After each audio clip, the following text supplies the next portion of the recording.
Hello again, everybody, and welcome to a milestone episode of the Jim Cornette Experience because AEW reached two historic milestones this week. A TV show that we suspectify will lose the ratings war by a record percentage, and they put on a match that made me swear off watching wrestling. We're going to laugh at Tony Khan and then thank him for that. Here today on the program and joining me, Hawaiian Brian, the podcasting lion, the king of the Arcadian Vanguard Podcast Network, Mr. Co-host to you, the no-good motherfucker that better not talk me out of this, the great Brian Last, everybody. Aloha, Jim. A pleasure to be here once again. And it's sad that when you say there's a match that turned you off from watching wrestling, I think I have a very good idea of what it is, but hopefully we have other wrestling to talk about here today from that same event and future events that we could talk about here on the show. Yeah. It's sad. You know what's sad? That you only think you know which match that would make me swear off watching professional wrestling. That you're not even exactly sure because there were several contenders. But, November 18th, Brian, was a Saturday, and I had a wonderful Saturday. I had a wonderful day going. I was up to hear the rooster crow. And by the way, that's literal because there's a rooster that lives in the backyard of the neighbor a couple doors down. And they don't just crow at daylight. They crow all fucking day. But I was up early. The Monroe brothers came over. They're working in the yard. The Leaf people had done their work. And now we did all the detail stuff because the yard goof that I fired last year, old Landon, he still does the place on either side of me. So he does a shitty job. So I had to clean off the fence rows on their sides too. So I send the Monroes over there with the blowers and the rakes, and they do me about a 10-foot strip on either side. And we got a bunch of junk hauled away. And our old refrigerator, we got that loaded up for our friends from Versailles came over and picked that up because the new appliances have come in. More on that in a moment. And I played out of the yard with Harley and Stace and I had a wonderful dinner. And then I say, you know what? I'm not going to ruin this day by having to try to sit there. And I knew I couldn't stay awake through the whole thing because it goes for hours and hours and hours. Of course, we're talking about the AEW pay-per-view, fully loaded, geared up and ready to go, whatever the fuck their name is. I said, I can't start this now. I'll kill my day. I'll get up early in the morning on Sunday and I'll try to suffer through this and then we'll record this program. And Brian, now I've realized that I don't want to ruin my Sunday either. I am amazed at how anybody could present something like they presented on that event and not be ashamed of themselves and not be scared they're going to get kicked off their television network with all the upheavals going on in the world of television and wrestling broadcasting, and just to not apologize to everybody that's ever been an active participant in professional wrestling for dropping their pants, spreading their cheeks, and taking a big shit on everything that's ever gone on in the history of the wrestling business. Because two dumb shits want to go out there and jack themselves off for 45 minutes at the expense of everybody else that's ever going to try to make money in the wrestling business ever again. And maybe I'm not going to be alone. Why would you watch anything else ever in wrestling after that? Well, except for the WWE, who actually have stars that people don't even care whether they wrestle or not. But I think Tony Khan has allowed himself to be bent over and anally protruded up to his tonsils if he ever thinks he can get any interest in any physical angle or move or goddamn happening in his indie little garbage company ever again. They have gone full fucking garbage. They might as well bring the bank addicted drug robber in and make him the champion. I know the plumber would second that thought, but we know that he needs a brain scan. Was it the entirety of the match, or was it the specific spot with the blood drinking? You know what? Hold on here one second. Let me get my notes. Hold on here so that I can tear them up. No, don't. No. What we're gonna? We are trashing the format. I'm Tony Storm. I've ripped up my script. Tony Storm that ripped up her script. I don't see. I like Tony Scorn. Tony Scorm. They've got me so frazzled I can't form a cogent simile.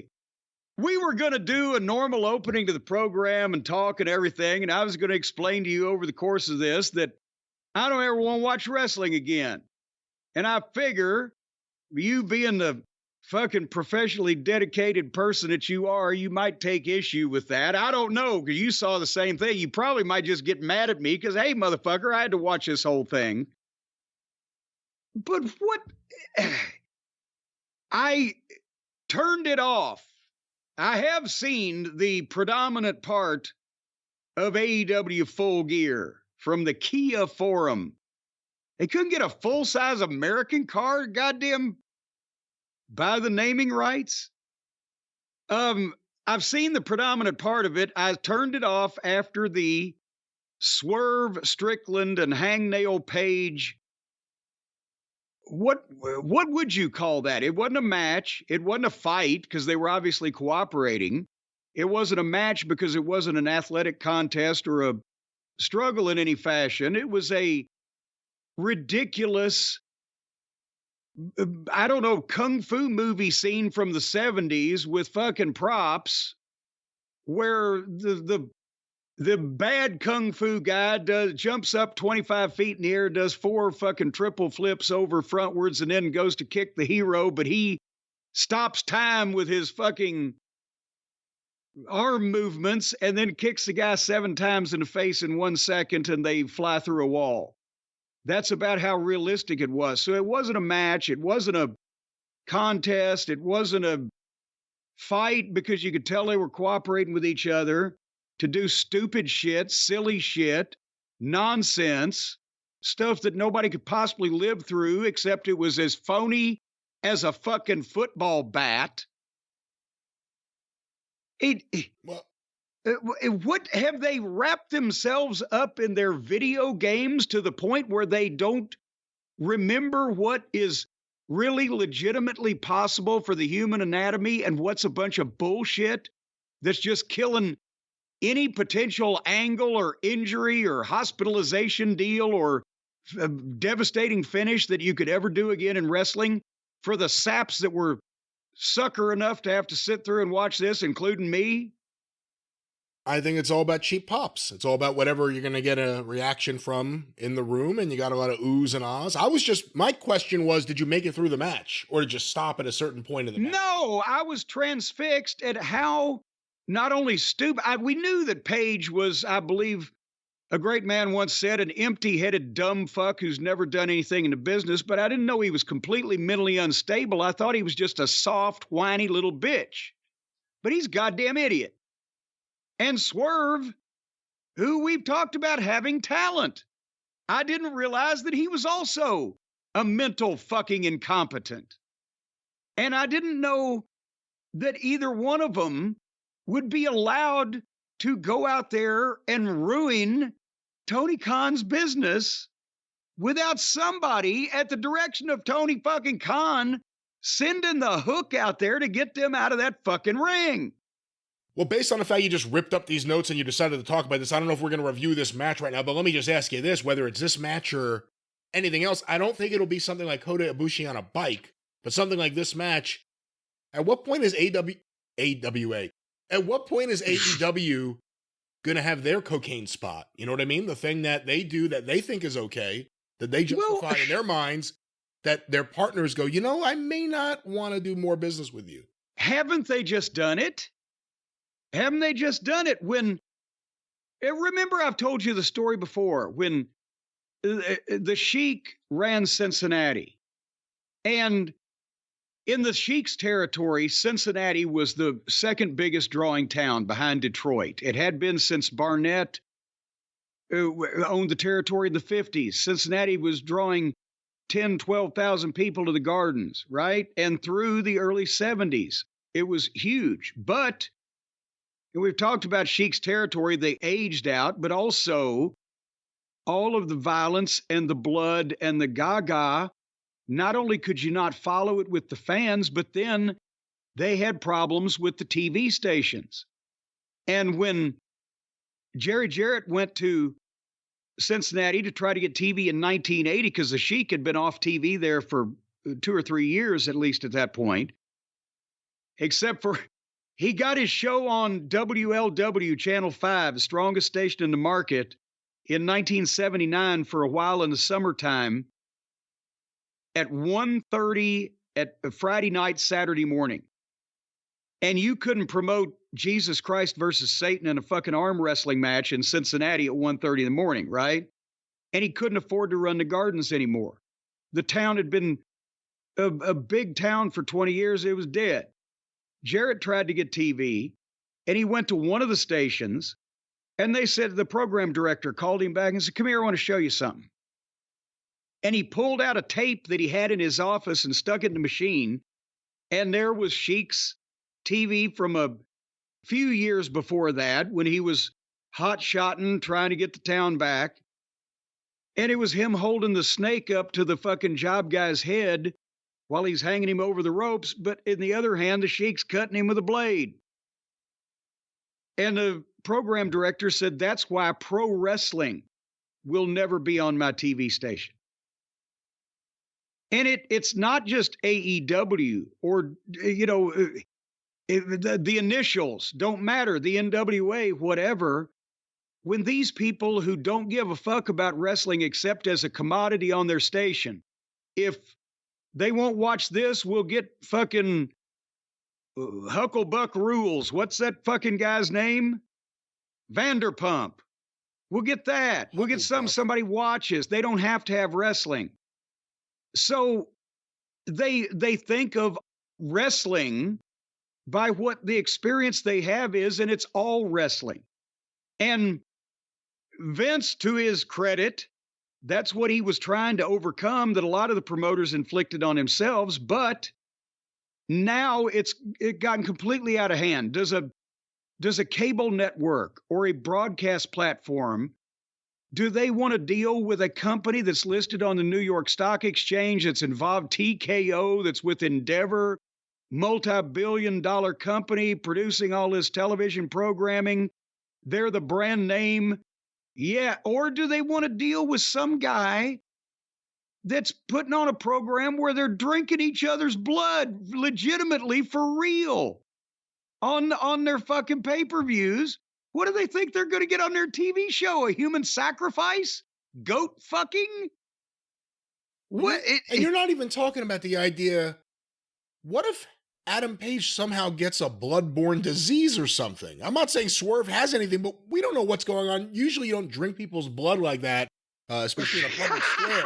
Usually you don't drink people's blood like that. No, normally you put it in a glass, couple of cubes of ice, maybe a little garnish. But you don't just drink other people's blood. You don't know what's going on with people, So hey, and somebody's gonna out there, hold on, because very important point you just made, and I don't want anybody to fucking misconstrue it. Somebody's gonna say, "Oh, all those wrestlers are tested and they have to go through the health protocol."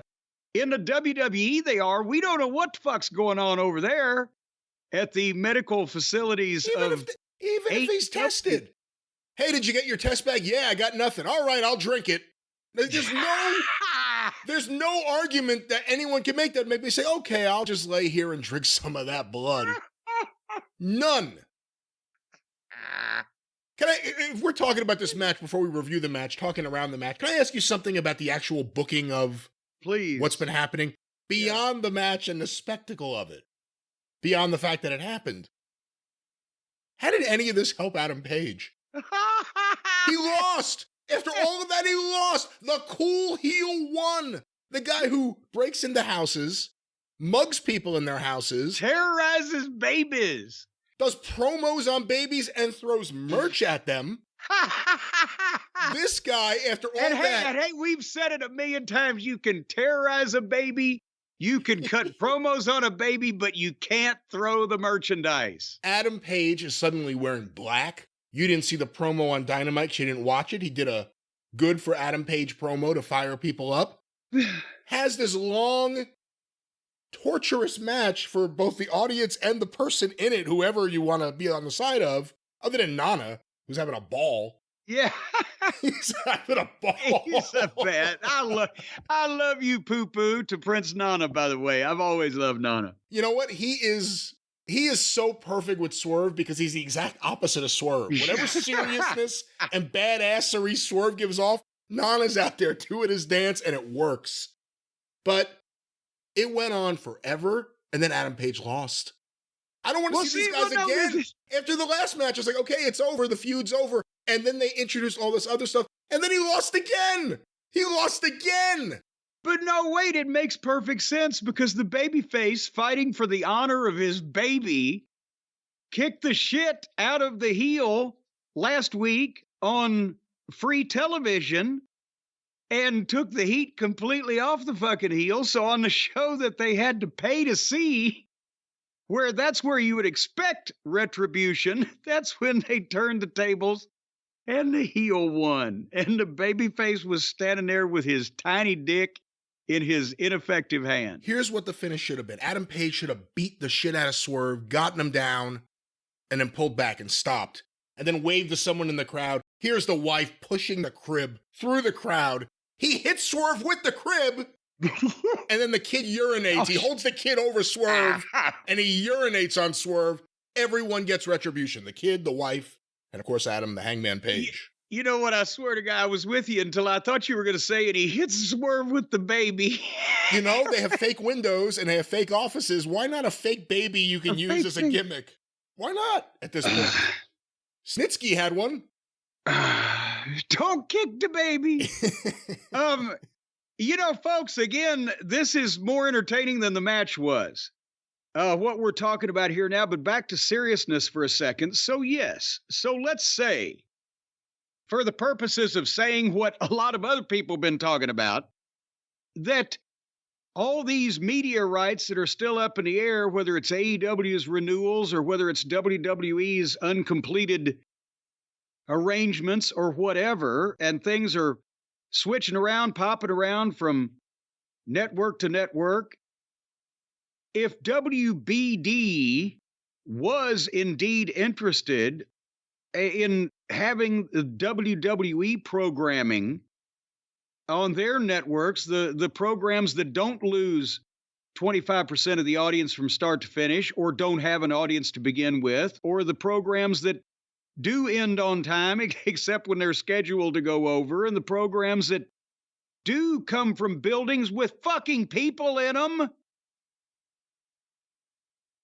then what is to prevent them, regardless of what kind of deal exists now, to them saying, you know what, goddamn, when this thing's over with, this contract is up, do we want to go with the people that are listed on the New York Stock Exchange, or do we want to go with the people that are drinking blood and using broken glass and barbed wire? And I haven't seen, hey, kids, don't try this at home in a while. And you know what? I'm looking at fucking YouTube and kids are trying this at home.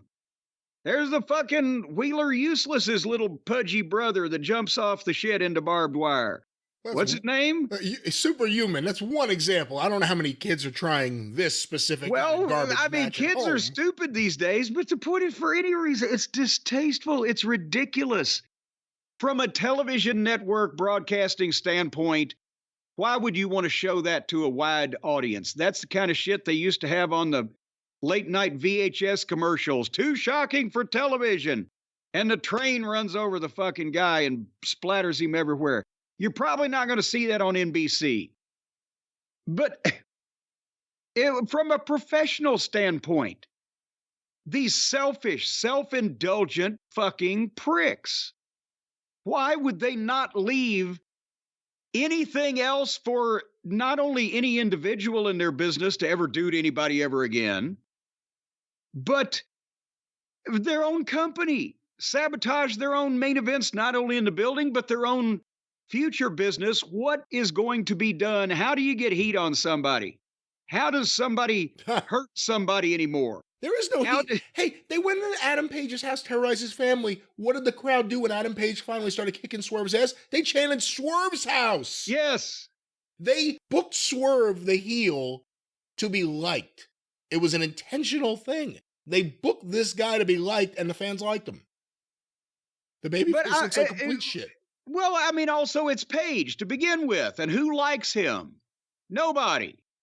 But again, what to do your stories, even if all the fans watching AEW know it's fake, and they reinforce that thought at every opportunity, just to do your own program. Okay, I would like so-and-so to hurt MJF to set up some type of angle or feud or match or whatever. Well, let's see. What can we do to him to hurt him and make people feel sorry for him that he's been hurt by this no good son of a bitch? Can we break a cinder block over his head? No. What if he got thrown off an airplane? Well, that might work, but it's going to be awful hard to shoot. We're going to have to throw the cameraman with the GoPro on his head out of the plane also so he can follow him all the way down. But no, seriously, they've hit a guy with a fucking cinder block. They drop people upside down through fucking tables and or boards wrapped in barbed wire. They've fucking done everything but jam the fucking hand grenade up the guy's ass and pull the pin. And it's not only... They've somehow managed to be fake and phony and at the same time real and dangerous and silly and stupid and at the same time distasteful and repulsive. And I don't know how that anybody operating that fucking fiasco over there couldn't have gone to Tony and said, "Are you out of your mind? You're going to let them do this shit? Well, you're killing your own business." And that's why that they continue to trend downward. You can't follow the shit because the shit's always the same and they do too much of it. And then the next time somebody sees it, they say, "Oh, it didn't beat that guy. It didn't beat the other guy. Why would it beat this guy?" And he has half a fucking team because they're all hurt. They're all injured. Wonder why? Doing stupid shit that nobody believes anyway.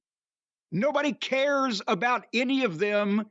They're just sitting there. The fans they have left and the ones they had to begin with is all cut from the same cloth. They're sitting there watching people bash each other over and over with shit with no meaning, no context.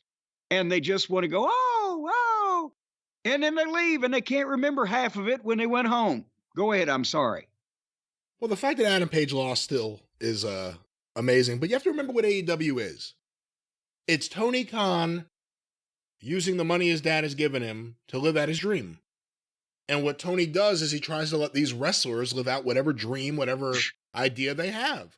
He doesn't want to say no. He only wants to expand upon what they want to do. That's AEW. That's the reality of AEW.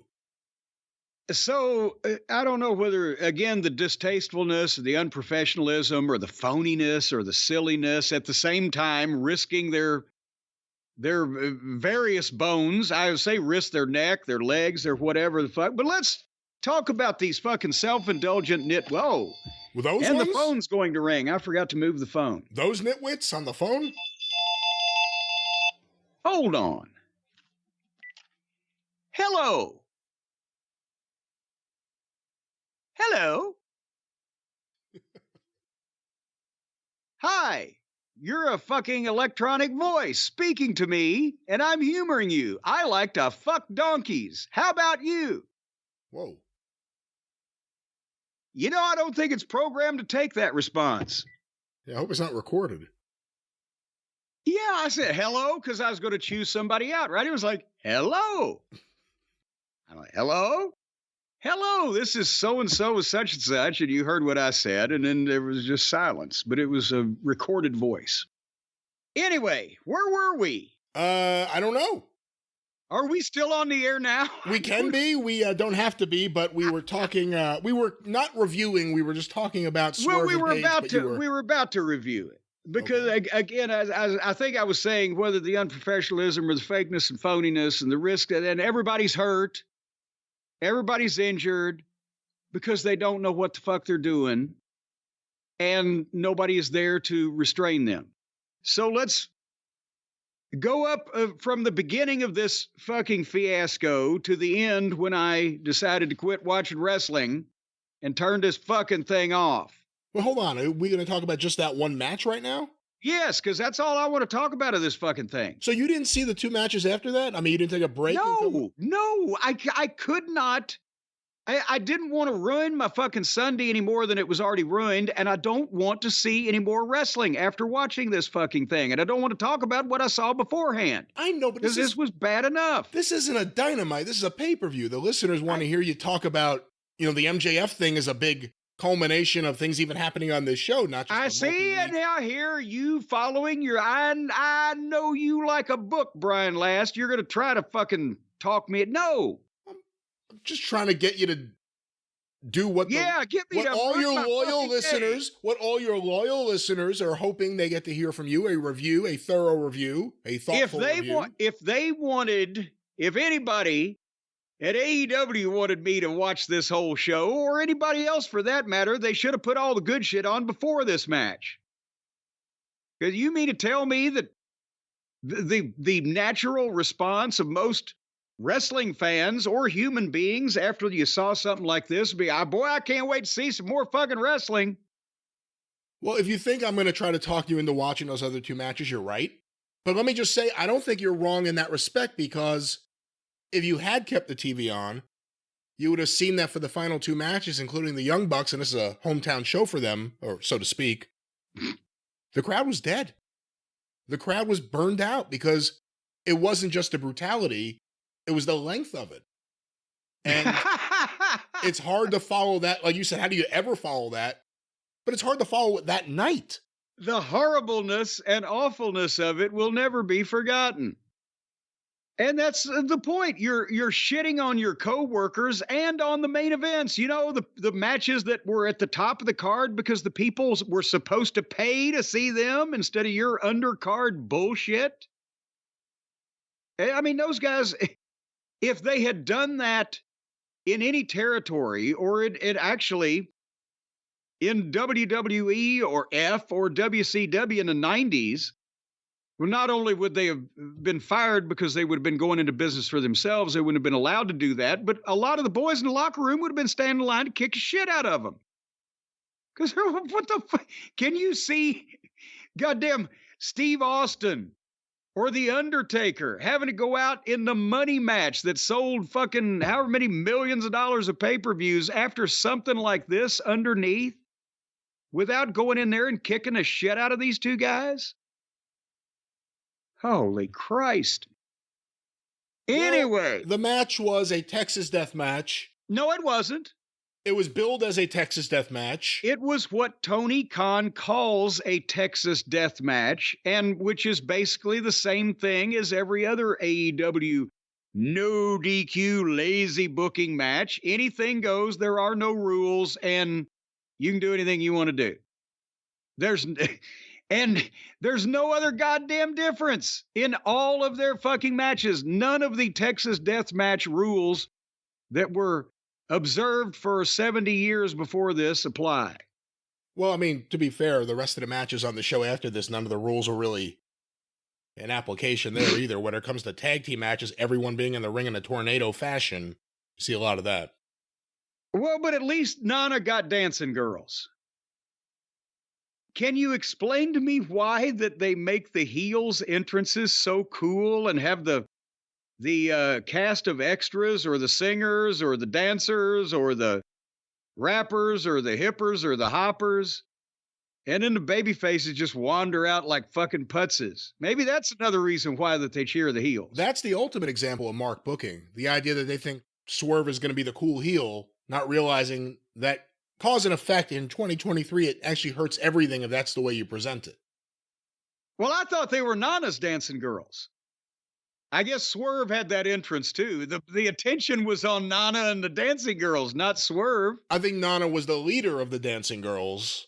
Hey! No, I'm not saying he's one of them. He's like their, what's the main dancer, the choreographer of the dancing girls? He was the Tony Basil. That's right. Of the group. All right. That's right. And then people love Swerve, and it's Swerve's house, and they like Swerve. And then to avoid being booed out of the building, apparently, old Hangnail hit the ring with no music or introduction, and they began the fight. And immediately they went to the floor. And within, after they rattled each other off the railing or whatever, within a minute, Hangnail stopped the match completely dead so that he could find a chair and go into the ring, get some duct tape, and then he got a staple gun. And he gets in the ring, and Swerve is having to sell this whole time, and then he puts his hands together and duct tape Swerve's wrist together. And obviously, does Swerve look like a guy to you that Paige would be able to duct tape his fucking hands together if he wasn't letting him? No. Okay. So then old Hangnail gets a staple gun and staples Swerve's chest. He's stapling him in the titties, not the nipples. Now that's against the Geneva Convention. And then he gets a format or a piece of paper or whatever, and he staples it to Swerve's arm. Now, meanwhile, Brian, you know what a staple gun looks like. Now, you worked in an office. Of course. Do you think most of the people know what a staple gun looks like? It's a big metal thing, and you squeeze it, and it's got the thing, goes across your fingers, and you squeeze it, and it staples, right? Right. If you're in a fight with a motherfucker, especially if you look like Adam Page, and the other motherfucker looks like Swerve Strickland, and you've got a staple gun in your hand, are you going to staple him in the titty, or are you going to draw back and punch him in the bridge of the fucking nose with it? But it's a metal object. Yes. That's the idea. He's got brass knuckles on his hand, and he's stapling this motherfucker's arm. The fuck? And then he stapled his face, and Swerve is letting him do it.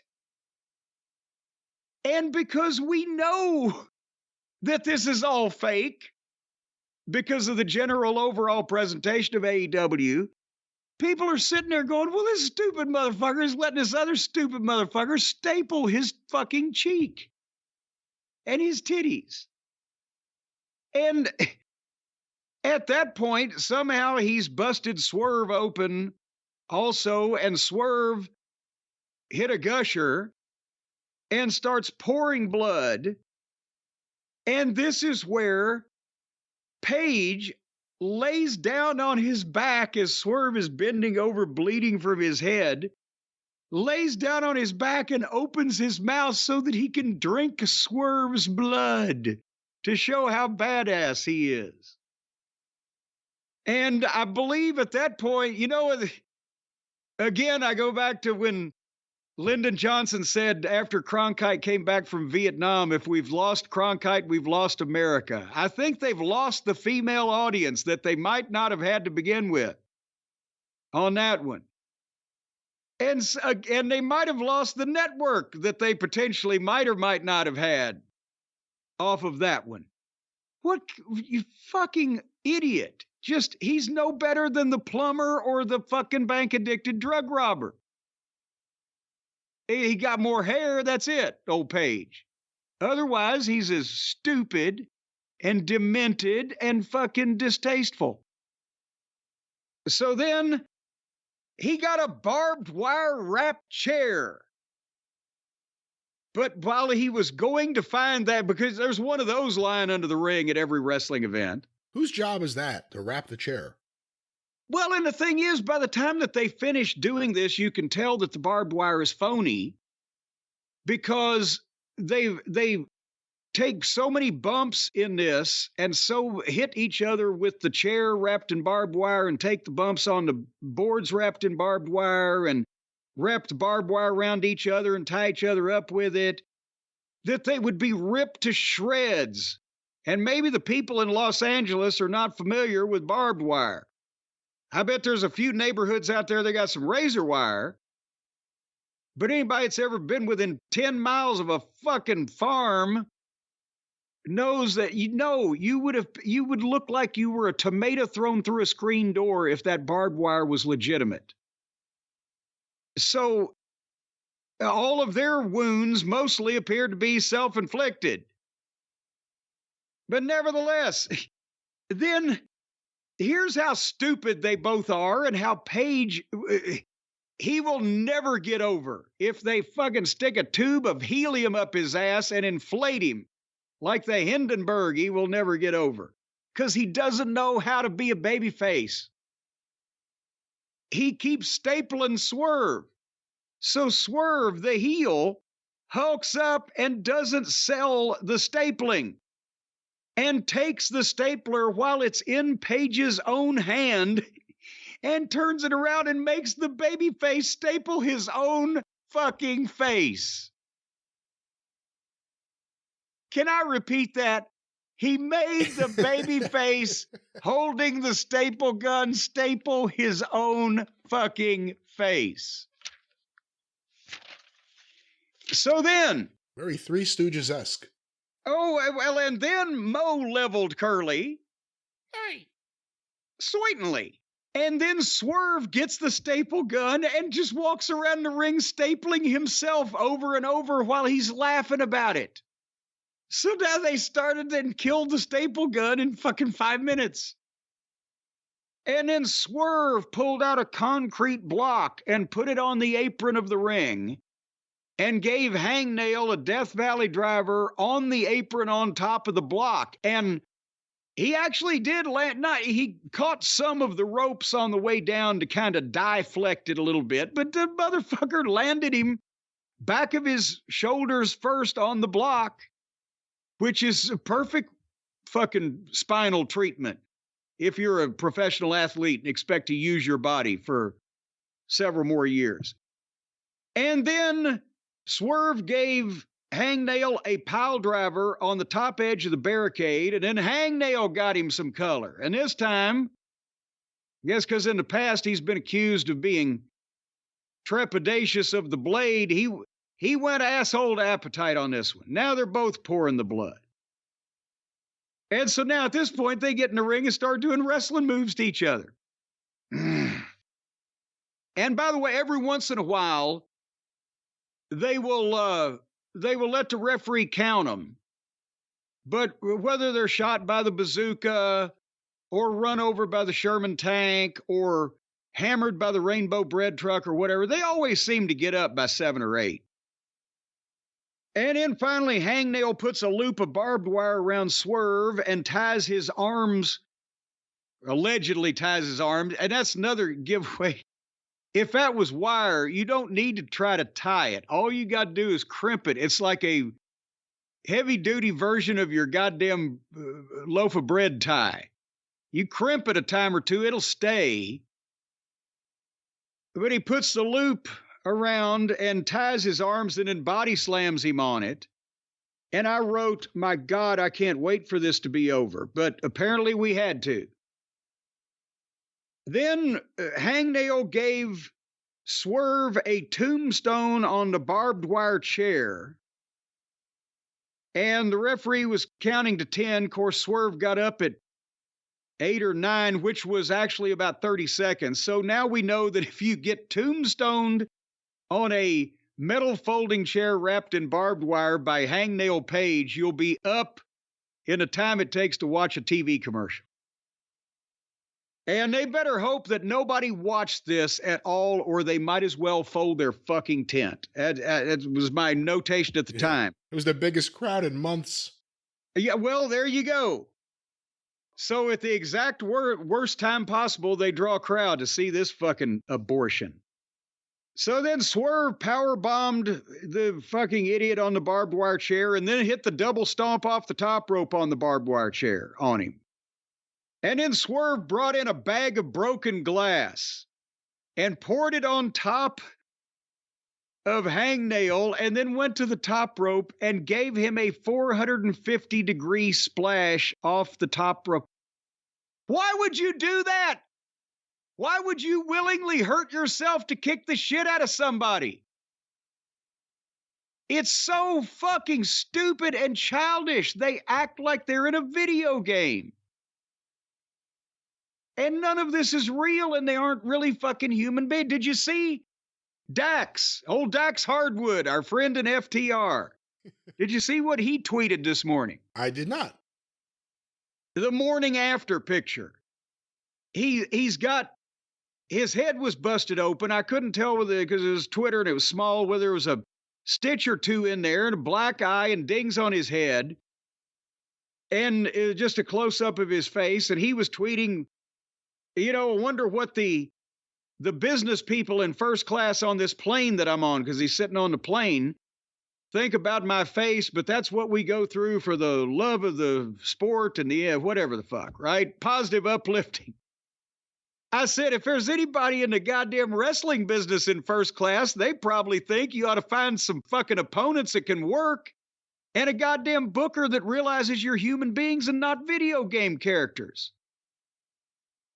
Because they're all beat up and they're all hurt and they're destroying their body for this fucking Richie Rich motherfucker to masturbate over his live action toys, and they're not smart enough to fucking prevent their goddamn demise at his hands. Because they think this shit's good. I'm not talking about Dax now. I'm talking about these other nitwits. I've sympathized with Dax for being in the ring with his tag team partner, Ricky Starks, and 5 other goofy motherfuckers that can't work. But anyway, we had broken glass in there now. So then... Broken glass. Everywhere. Everywhere. And mustard. So then Swerve pulled in a barbed wire covered plywood sheet and put it across 2 chairs. But somehow they ended up on the top rope, and Hangnail gave him the fall away slam through all of that, which he went through it as well, and hopped right up and then gave him a power bomb on the board, and then the dead eye on the board where he drops the guy head first. And then he wrapped the barbed wire around Swerve's neck, and as Swerve stood up, because of course, naturally, what do you do after you've been fall away slammed off the top rope through a board with barbed wire stuck between 2 chairs, and then power bombed, and then dead eyed? But you stagger up, you fucking moron. And then he hit the buckshot lariat on Swerve with the wire around Swerve's neck. And you'll never guess what happened, Brian. Swerve was almost counted out. But fortunately, Nana pulled him to the floor where he pulled him out, and Swerve just stood up on his feet. After all of that, he's like, oh, fuck, I've got barbed wire around my neck. And then suddenly, Brian Cage, that goddamn fucking giant meat whistle, fucking just hits the ring out of nowhere and attacks Page right in front of the referee and starts kicking the shit out of him. Well, if that's okay, why did he wait till Swerve almost bled to death? Where are Page's friends? Well, yeah, well, there you go. He just told on himself. Adam Page does not have one single solitary swinging dick in that locker room that will come out and prevent him from getting filleted by like a fish by 3 people. They literally just did that with MJF on Dynamite, where he got his ass kicked by Bullet Club Gold and no one came out to save him because he hasn't made a deal with Joe and no one else wants to help him. Once again, Adam Page gets his ass kicked. Where are the Bucks? Where's Omega? Where's anyone? No one comes out. Where's the Dork Order? Where's his lawnmower? So Cage, it wasn't like Cage interfered and jumped out. He just takes over the match. And then he gives Page a power bomb and a buckle bomb and an F5 and then pulls out a table. But Page gets the barbed wire after all of those moves and gets up and beats Cage up with the barbed wire.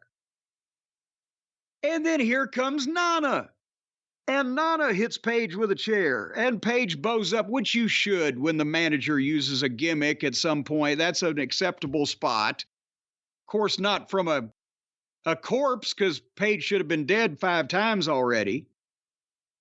But then he takes Nana out on the apron and gives him the dead eye off the apron through the fucking table. Why? God damn it. If you were writing, number one, personally, like I said, Nana's the only person in this whole equation that I give a shit about. I hope he's okay. Secondly, if you were writing the manager out for months or maybe ever, do that. But just to do that, then if he's back on TV in the next 6 weeks without extensive physical rehabilitation, then it just makes Paige look like a weak fuck that he did. The poor Nana, who's, well, I don't want to reveal Nana's age. He's very young looking, but he's been around for 20 years. He's 65 years old. Quit now, stop. He's not. From Queens. Oh, come on, he's not 65 years old. He may be from Queens, but he's not 65. But anyway, point being, why would you do that? And he's going to walk out on TV in the next week or two. Because Paige is a fucking moron. It doesn't know anything about wrestling or baby facing. He's not going to walk out on TV. He's going to dance out on TV. Well, there you go. And he can't wear a neck brace because that's Roderick Strong's gimmick. So you fucking moron, Paige, by the way. Okay, back to this. Then, as he's done that to Nana, Swerve gets the fake fucking cinder block and breaks it over Paige's head from behind. And it just it explodes into powder. It looks like the old manager threw the powder spot. You can't do that to a real cinder block with a sledgehammer. And then he takes a chain, a big old logging chain, and wrapped it around Paige's neck and threw it over the top turnbuckle. And it didn't look as good as the Dirty White Boy and fucking Horner and Smoky Mountain or the Dirty White Boy and Tom Pritchard in Continental. But he hung Paige by the neck until the referee counted him out to 10. Technically, Paige was still on his feet. And imagine, Brian, I'll leave you with this one. Imagine if that visual had been reversed and the white cowboy from Virginia had been pulling that chain around the neck of the black rapper from Seattle or wherever he's from up there. No, they could never do that. Well, what's the goddamn difference? You're doing a lynching on goddamn television to add to all this other shit. Oh, again, that was something you got by with in the territory days because it was local television and everybody involved was the same complexion. But then, again, what the fuck just ended with a lynching of any human being after this, the rest of this distasteful, unprofessional, and incredibly phony yet dangerous bullshit. Were you surprised Adam Page didn't win? I was astonished. Adam Page. The fucking babyface loses the blow-off. Well, is this the blow-off? I guess that's the question. What will be the third match? What? AK-47s at 10 paces? What else can they do? Gum Alley. I don't know what they could do, but the fact that he lost, I can't imagine this is how it ends. The guy went to his house. And then he lost? Is he going to move on? Well, yeah, because then the guy went to Swerve's house and he got his ass beat. Looks like Paige is going to stay home and send his baby to live with Swerve at this point. Do you have the time? Do you know how long it went? 3 or 4 days. I don't have it in front of me. I wish I did know, because it did go on a long time. Swerve with those fans. It gets Swerve more over, and he's been only getting more and more over. Does nothing for Adam Page, and it does nothing for any audience they don't already have. That's everything they do prevents them from getting any audience Well, they don't already have, because this is the sum total of people that will watch bad, phony, silly, gymnastic wrestling in quotation well, marks. that's the thing. WWE, they give you the minimal amount on their television shows, but with overarching stories and characters and people they're presenting as stars. AEW, you get either just guys working matches or just complete brutality. And the question is, does this, again, it's on pay-per-view, so you're kind of preaching to the choir in terms of who your audience is for this specific event.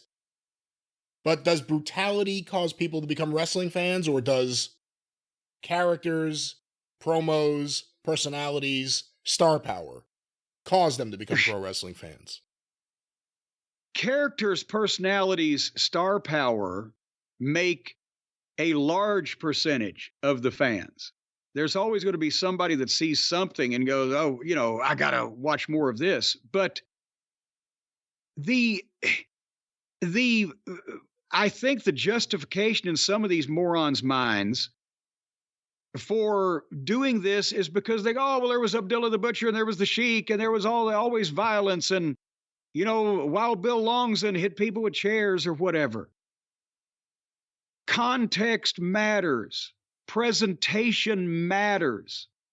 The reason why those things got over with those people in those times was because the fans, A, could believe the individual that was doing it was doing it. They weren't all smart. It wasn't all see-through. It wasn't all obvious. It was not just some buggy whip armed yahoo that was allowed to come in and wreak havoc and bust people open or fucking go crazy. It was people who looked like they fit the part and could carry it off. And it was presented as a serious thing on the television program in the buildup. And it was not overdone week after week, and everybody was allowed to do it. And as well, they've lost the plot completely on how to position the guys on their roster and in their matchups, instead of just for the mark fans who want to, "Oh, golly, I bet that's going to be a great match. And they're going to really work hard," to have some emotional investment in wanting to see someone attain something, someone to win and someone to lose. Brian, you're a baseball fan, right? And bass, yeah. A basketball fan, but mostly baseball. I started to say baseball. basketball is what I see. You're being I love smart. basketball. It's a great movie. No, I love baseball. All right, you love baseball, but we know you like the Mets, right? I love the Mets. Who's your second favorite team? There is no second favorite team. Okay, well, let me ask you this. You love baseball. You love to watch the Mets play. Absolutely.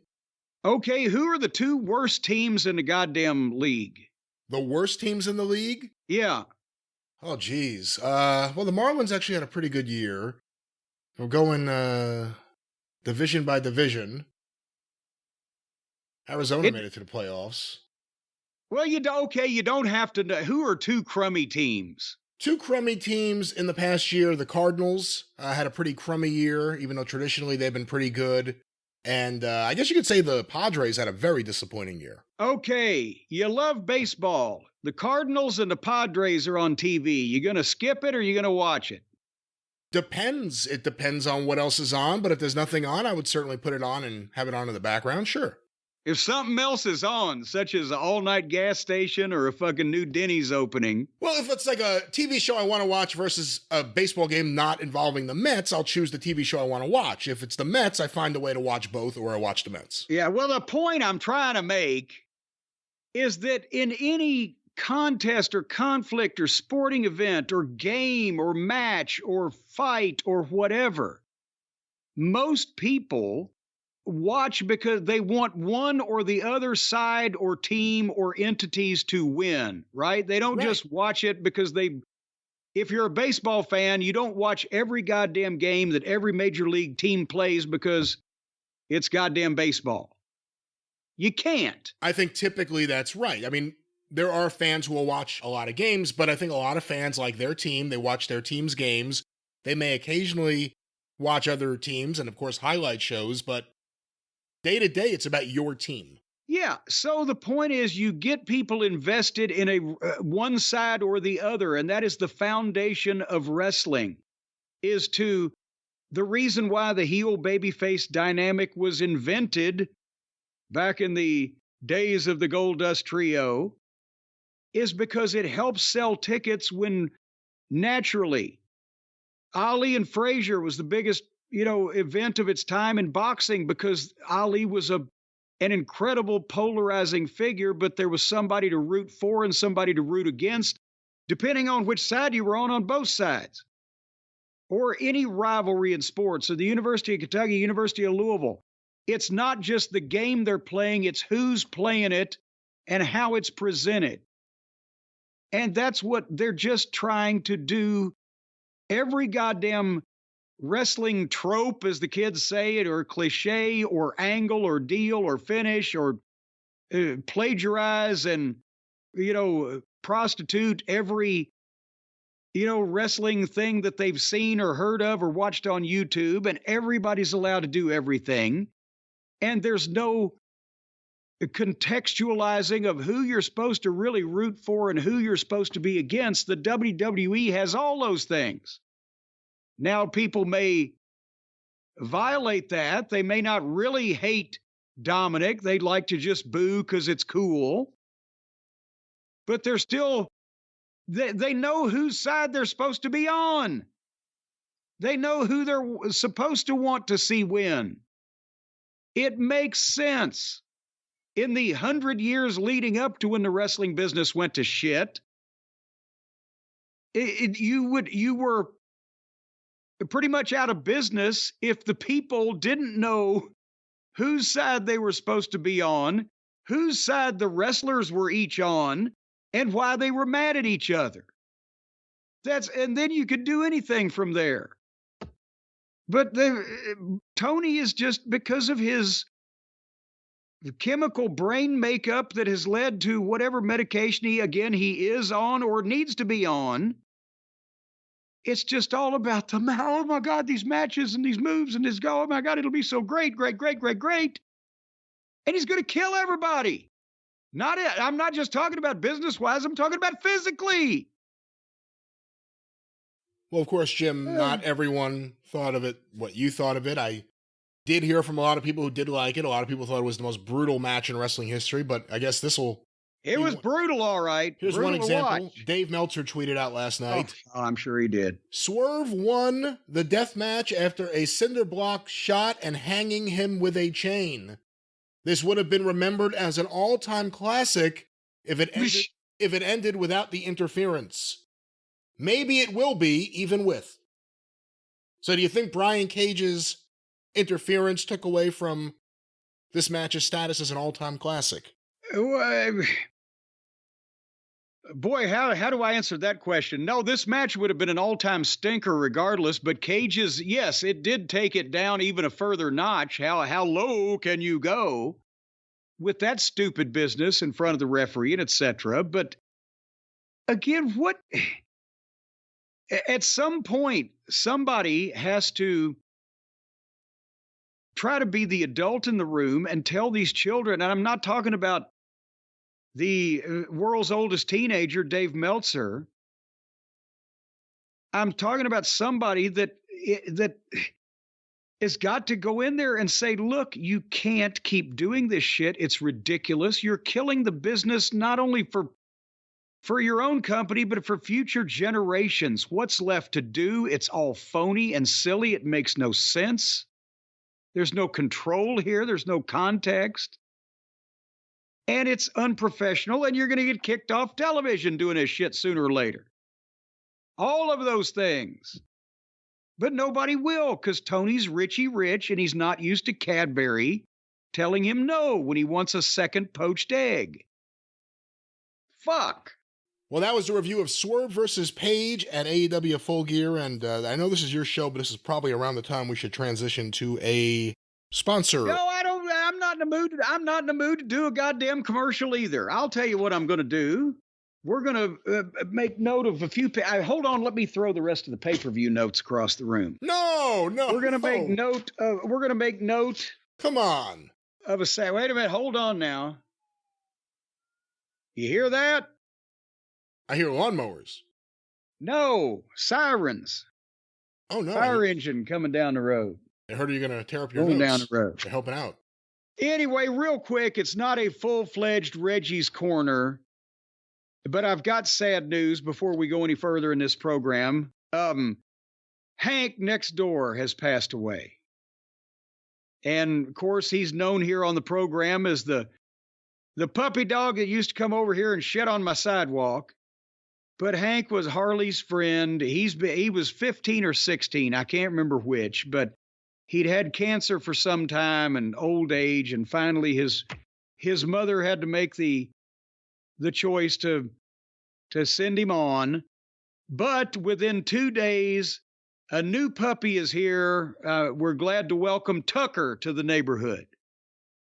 So Tucker has replaced Hank next door to the castle here.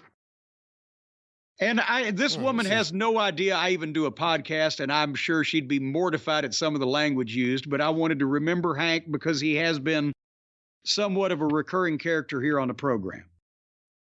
All right, this has been a real upbeat episode. I was serious. Do you want to transition to a commercial? No, I got another email here. From Darm. Darm. D-H-A-R-M. Boy, I'm glad that he didn't have Mama Cornette, because she would have said, "Darm, damn it." He would have been all fucked up. Anyway, something about what we've been talking about. And I mentioned this earlier. I couldn't remember the come to find out the name of it, but it's not a guy, it's a lady. Darm wrote, Vanderpump Rules is a reality show about Lisa Vanderpump, who is a former star of Housewives of Beverly Hills. This apparently was a television program. Housewives of Beverly Hills. No wonder people watch AEW on television. The bar has been lowered.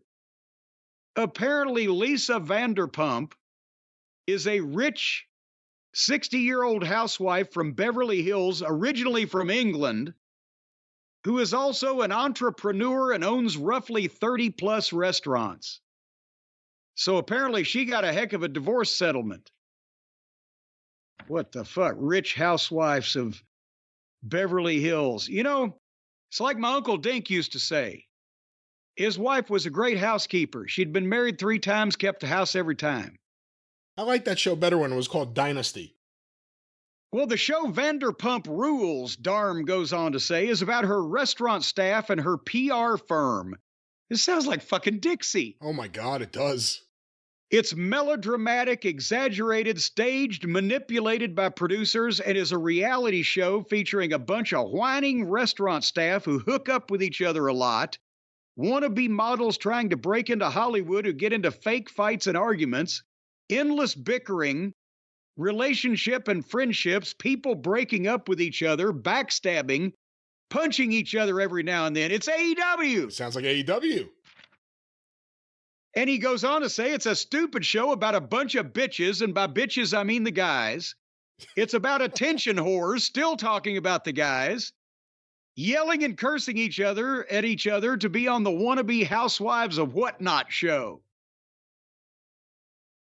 So apparently, it is AEW. Vanderpump Rule, but they must do it better because they get the bigger ratings. Those reality shows are professional wrestling for women. It's as fake, it's as fake as anything ever on TV, where they pretend like it's real and they work season-long, sometimes I guess show-long angles that eventually have like fights and payoffs. It's pro wrestling. Isn't pro wrestling for women now? I don't know. How many girls are in that crowd for Full Gear? I'm talking about the ones in the ring. Oh, well, I guess so. Anyway, got another email follow-up on what we've been talking about with the cordyceps. Remember the cordyceps? The mind-controlling spore that takes from the aliens that takes over on the video game that was also listed as an ingredient in Ric Flair's energy drink that apparently does have some basis in the fungal world of reality. The drink or cordyceps? Or potentially Ric Flair. Or Ric Flair. In the fungal world of reality. I love you, Rick, but Jeremiah, actually he says Jay from the Midwest, but in his email it's Jeremiah. So now I've narrowed it down a little bit further. Hello, Brian and Jim and Harley. And she says hello too, Jay. He says, want to send a follow-up to Justin from Kentucky's previous cordyceps email. Cordyceps is indeed a parasitic fungus that invades and takes over the minds and bodies of small creatures such as insects and arthropods.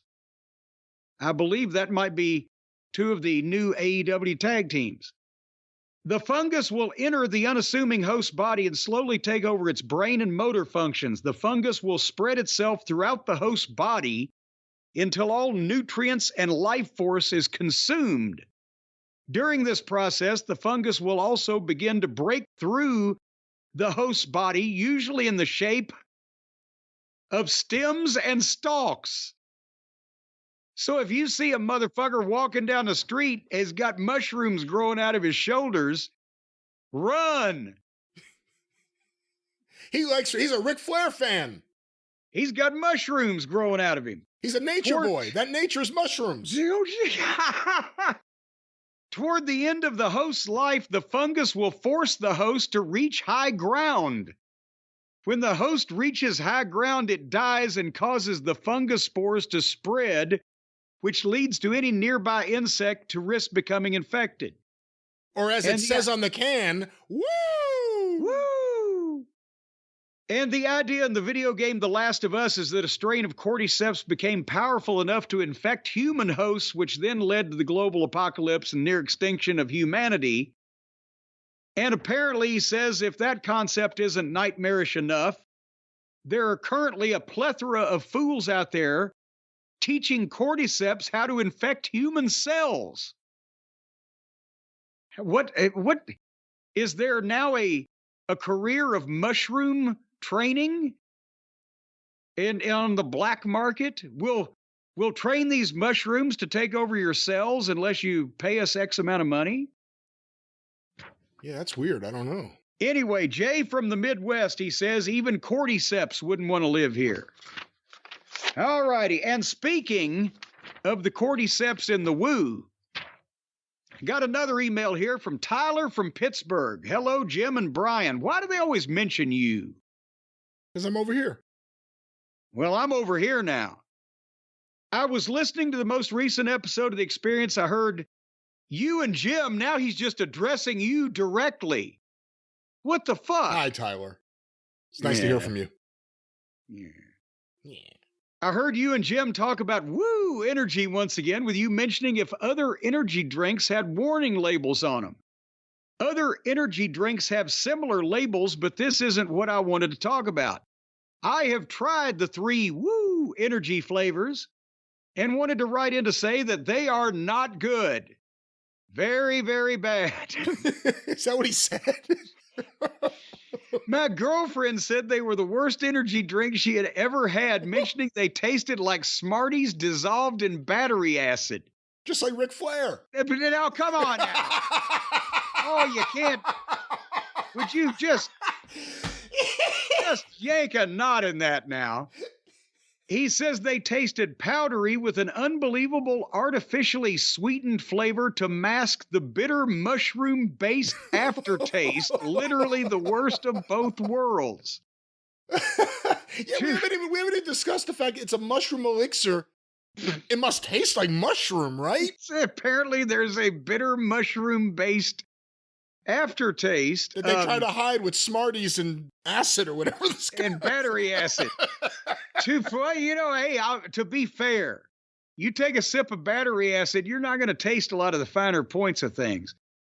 To promote the release of the drink, Ric Flair did a local appearance tour, taking photos with fans after a purchase of a $30 six-pack. I say, doing my quick mathematics, that's $5 a piece for these fine beverages.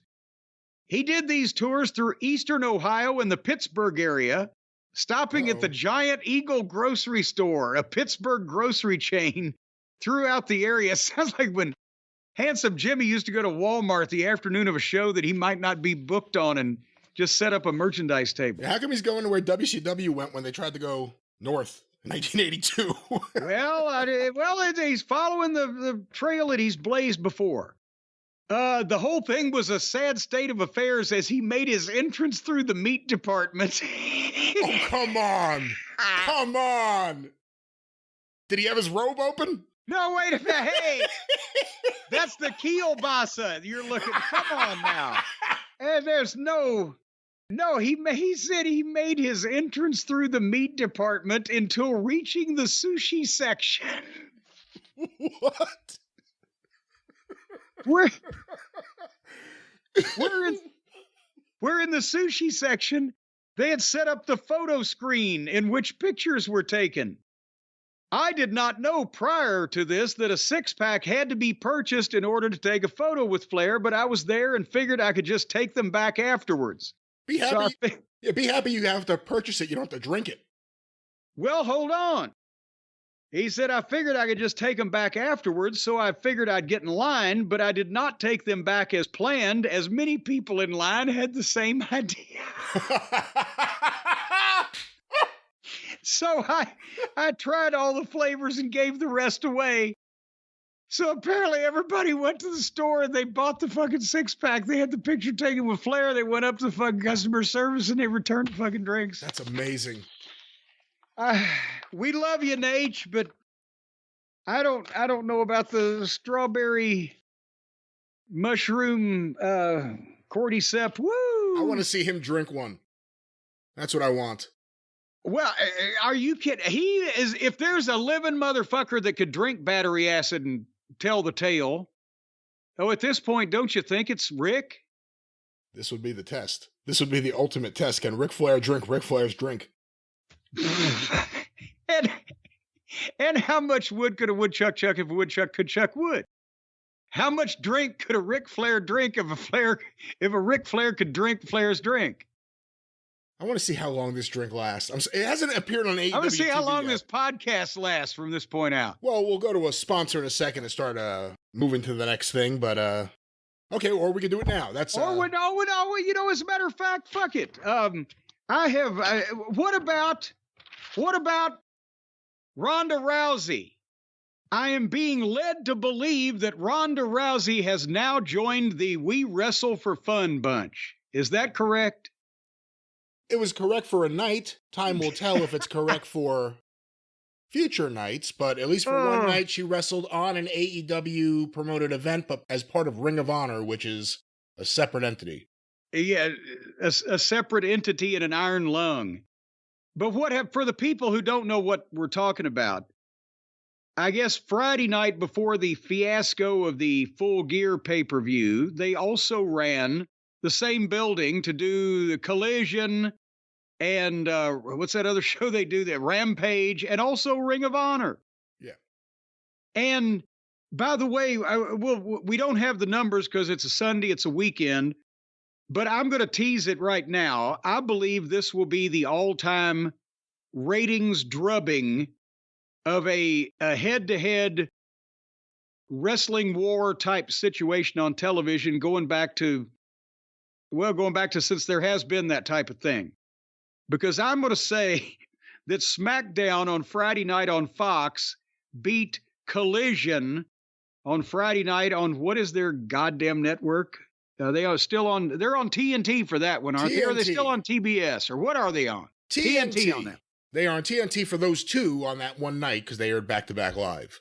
I say they're getting beat by 8 times. That's my prediction. 8 times the audience is what I'm going to say. So that means if they did 400,000 viewers, you think SmackDown will do 8 times that amount? Well, no, because they ain't going to do 400,000. I'm saying they're going to do 200 and something thousand, and SmackDown's going to do a little over 2 million. That's my prediction. But can you think of another time, whether it be the Attitude Era and the dying days of WCW, or even when TNA foolishly tried to go opposite Raw on Monday nights? Can you think of another time where, now it may have been a wider audience disparity because there were so many millions more people watching wrestling back in the Attitude Era, but can you think of a time where the winning team, so to speak, won by that much of a margin, 8 times the audience of the opposing promotion? Well, there haven't been that many head-to-heads in a long time, and the last time TNA did it, I mean, they had over 1 million viewers still at that point, right? When they went head-to-head with Raw.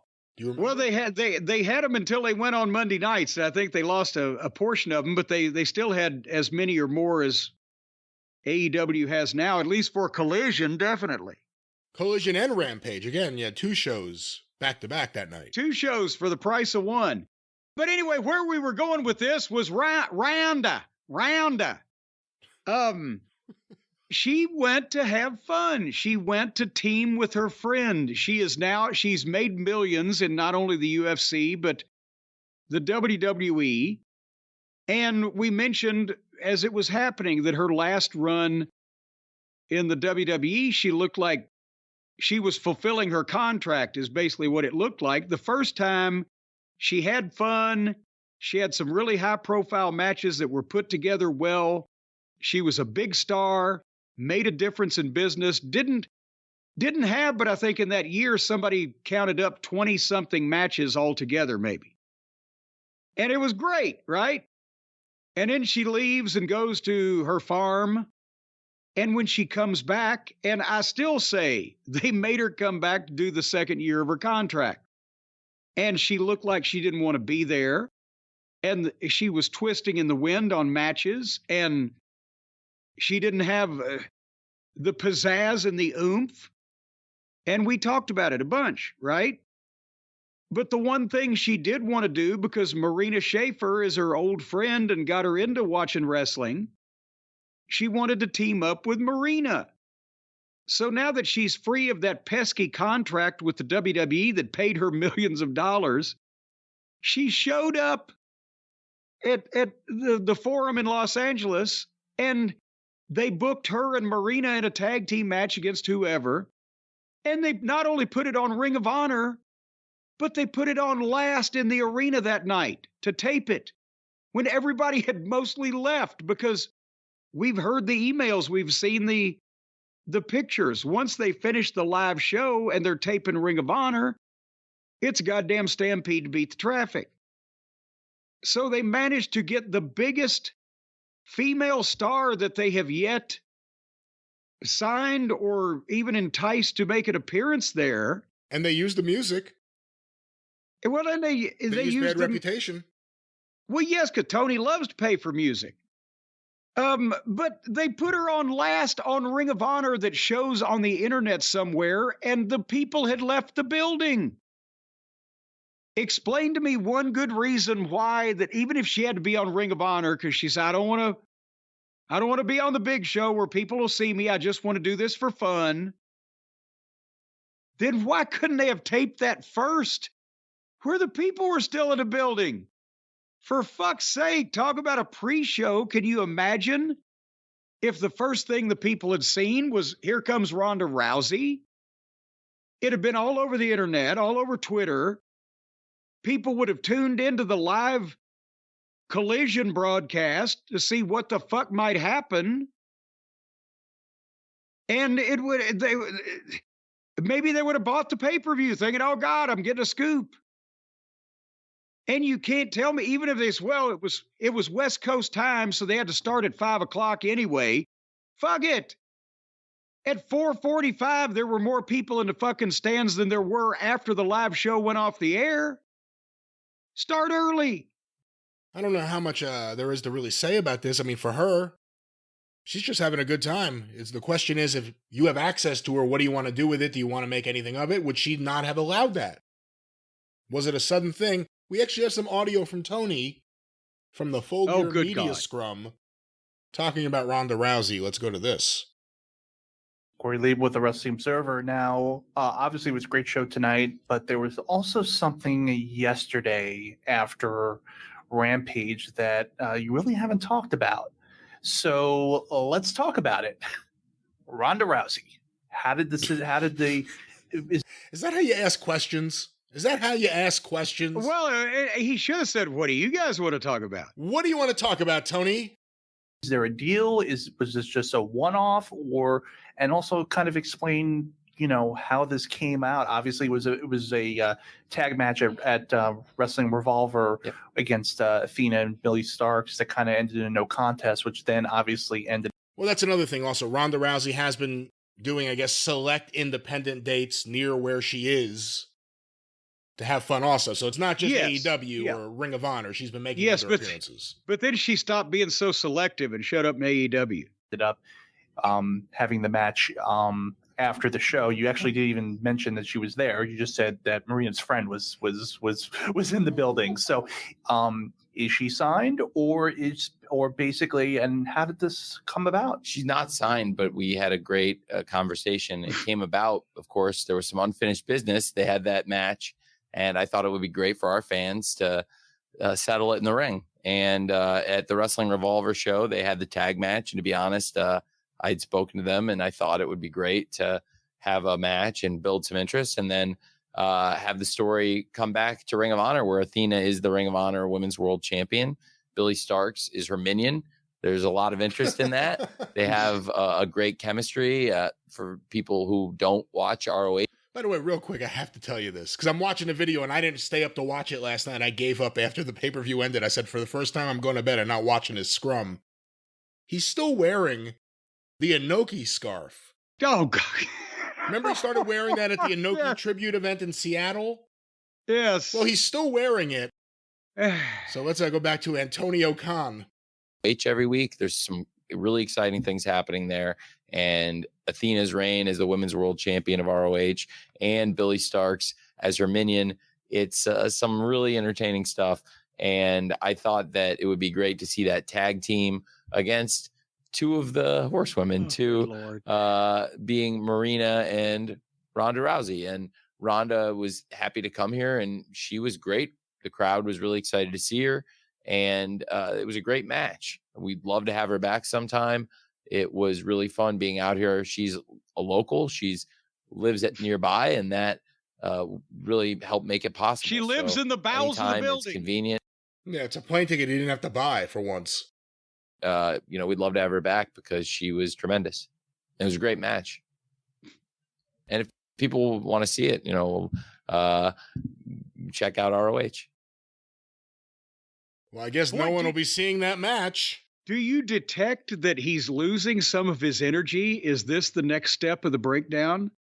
Or has he just not had his woo for the night? Well, again, this is, according to the timestamp here, 1 hour and 45 minutes into the media scrum. Oh, my God. Which was after the entire pay-per-view and, of course, all the thorough production meetings before that. He has a cup. It looks like it's a coffee cup. I mean, we don't know what's in it. But he has a cup. And, of course, his Antonio Inoki red scarf. Well, all right. And I'm not going to blister Tony. I'm not going to blister Antonio Khan. Antonio Khan. Antonio Kanoki. I'm not going to blister him. Stop it now. Oh, how did I not think of that one? I'm not going to blister him for lying because he had to there. He had to say, well, yeah, I thought it was a great thing to bring that match back for the Ring of Honor fans. And again, no. Any promoter, I know Tony's not his right mind, but he'd have to be bouncing off the walls and ready for a padded cell if Ronda Rousey came to him and said, I want to wrestle on your show, and left the rest of the details up to him, and that's the match he booked, and that's where he put him. That didn't happen. She went to Marina and said, hey, we could do this again. I had fun. I don't think these girls will hurt me, whatever. You want to do it again in the forum? That'll be fun. And Marina told Tony, and that's what needed to happen. That's what Ronda Rousey obviously didn't sign with him. if she was going to sign with anybody in wrestling, she would have signed back with the people paying her millions of dollars that had gotten her over. She doesn't want to do this anymore except for fun. And Tony couldn't come out and say, yeah, my genius ass had one of the biggest female stars in the world, and I booked her at a fucking Ring of Honor goddamn dark match or whatever. He had to try to make it sound like there was a reason for it, but obviously she said, I will come and do the thing in the forum if you want us to. But I don't blame him for booking that meaningless match instead of putting her on Dynamite or on the pay-per-view and, helping his company, because that's what she wanted to do. But you could have certainly goddamn given her what she wanted and served a purpose for your company by putting it on early enough before the live show started that people would know she's in the building and think she might be on the TV show they can watch. That, I don't know why Ronda and put me at the end when no people are in the stands. I can't figure out why she would have dictated that. The rest of it makes sense. Well, let me ask you this question as a hypothetical. If you're the promoter, whether it's Tony Khan or anyone else, and someone the level of star of Ronda Rousey shows up and says, I want to work. I don't want you to announce it. I want it to be at the end. I just want to have fun. I don't want to be around that many fans. Do you say yes or do you say no? Or do you try to talk her into something else? Well, again, what benefit am I getting out of it? I would say, yes, you can wrestle whoever you want to wrestle and you can team with whoever you want to team with. But at the end of it, you're going to be in and out and nobody's going to know and it's on tape. So they're going to air it sooner or later. So it's not like it was supposed to be a complete secret and just for the audience there. So that's when I'd say go on first, where at least it'll create some talk before my live show. You don't have to be on the live show if you don't want to. We never said you're going to be. They'll think you will. That's one fucking fingers the other, so to speak. So to speak. So to speak. But anyway, we'll see what happens with Ronda Rousey, if she'll be getting a Rousey in AEW. She may show up at the Derby Park Expo 5 flea market for OVW next week. We're not sure yet. But you know who's going to show up pretty soon, don't you, Brian? I don't know. Marine Lair. No, fucking Santa Claus. Santa Claus is going to show up pretty soon. Santa Claus is going to be coming down the chimneys of all the good boys and girls. What about the good boys and girls who are born to unemployed poor people and don't have a chimney? Do they get fucked on Christmas? Well, you're not going to get fucked on Christmas if you go to JimCornette.com and order you some Cornette's collectibles. No, then you'll get massaged on Christmas. You'll get rubbed the right way on Christmas, because if you get a present for a friend or potentially close, intimate partner, such as the Jim Cornette action figures or the Midnight Express 40th anniversary collector's set or the T-shirts or the DVDs or the books or the Santa Corny action figures. I've got my own Santa hat. If you get one of those for your intimate partner, they'll rub you the right way. And it doesn't have to be all that. It can be platonic. Get one for everybody you like. If you're a mean, miserable son of a bitch and don't like anybody, then get a couple of things for people you don't like and write "fuck you" on the front of them. That's right. And make sure you request a long note to be handwritten by Jim Cornette, because he loves doing that. Well, you can request all you want. That's just like wishing. You can wish in one hand and shit in the other one, see which one fills up first. But your stockings will be full if you get the stocking stuffers at JimCornette.com during the Cornette's Collectibles holiday season sale. All right. Well, you know what? We could talk about the good wrestling. Can you believe I'm about to say this? We can talk about the WWE, the good stuff. We could, but why don't we first talk about a good night's sleep? And of course, we know someone who can help everyone. I'm not ready to do commercials yet. I'll tell you when I want to do a commercial. We've been going a while. Just want to point that out. Well, are you getting bored? No, I'm not getting bored, but we have friends out there who love when we talk about their fine products and let everyone know. Promo code JCE. I got friends out there that love it when I fucking talk about them at all. and I'm not ready to talk about them. I want to talk about Smackdown from November 17th, the show that won the ratings war. We know that much already. But again, the WWE is running away with this thing. It's not even close. And the reason is because even though they are boring us to fucking tears, there is nothing on this show with any grit, any passion, any goddamn emotion, any violence, any animosity. Oh, there's animosity. Well, but it's all in the locker room. But what there is on this show is there are some stars doing some things that kind of half-ass make a little sense and that people can remember afterwards. And apparently that's all it takes now, because the other program is such mindless, meaningless drivel repeated over and over on fast forward at a high rate of speed that has just gone off and left anybody that's not already into the thing trying to figure it out. They're over here where shit's simple and they can eat a fucking ham and cheese sandwich on the couch while they watch it instead of taking notes to try to remember who these goddamn people are. Yeah, no one ever says, oh, another tournament? Oh, geez. I've never heard that from a WWE fan. Another tournament? Another battle royal? Oh my God. So on SmackDown on the 17th, there was very little of anything happening, but what did? Built for Survivor Series. And unfortunately now, Brian, thankfully I've sworn off watching pro wrestling after AEW has driven me off the edge of a cliff, because they're going to, at the Survivor Series War Games, and we mentioned, boy, they've finally got 4 or 5 strong baby faces that can face 4 or 5 strong heels. They got a real kind of War Games thing. Guess what they're going to have before they have the War Games? What they're going to have before the War? A concert. No. They're going to have women's War Games. Well, yeah, of course. You knew that was coming, didn't you?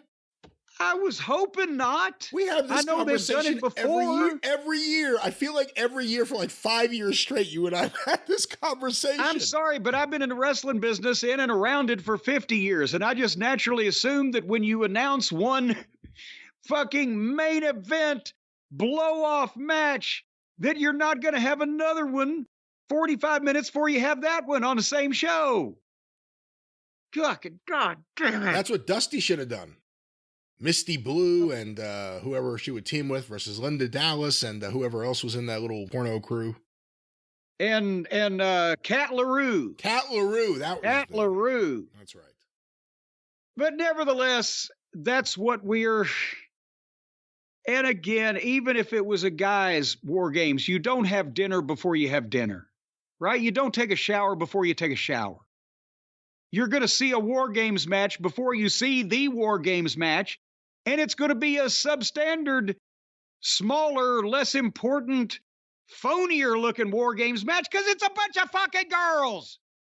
In the match beyond, they're building a dome of steel in Atlanta.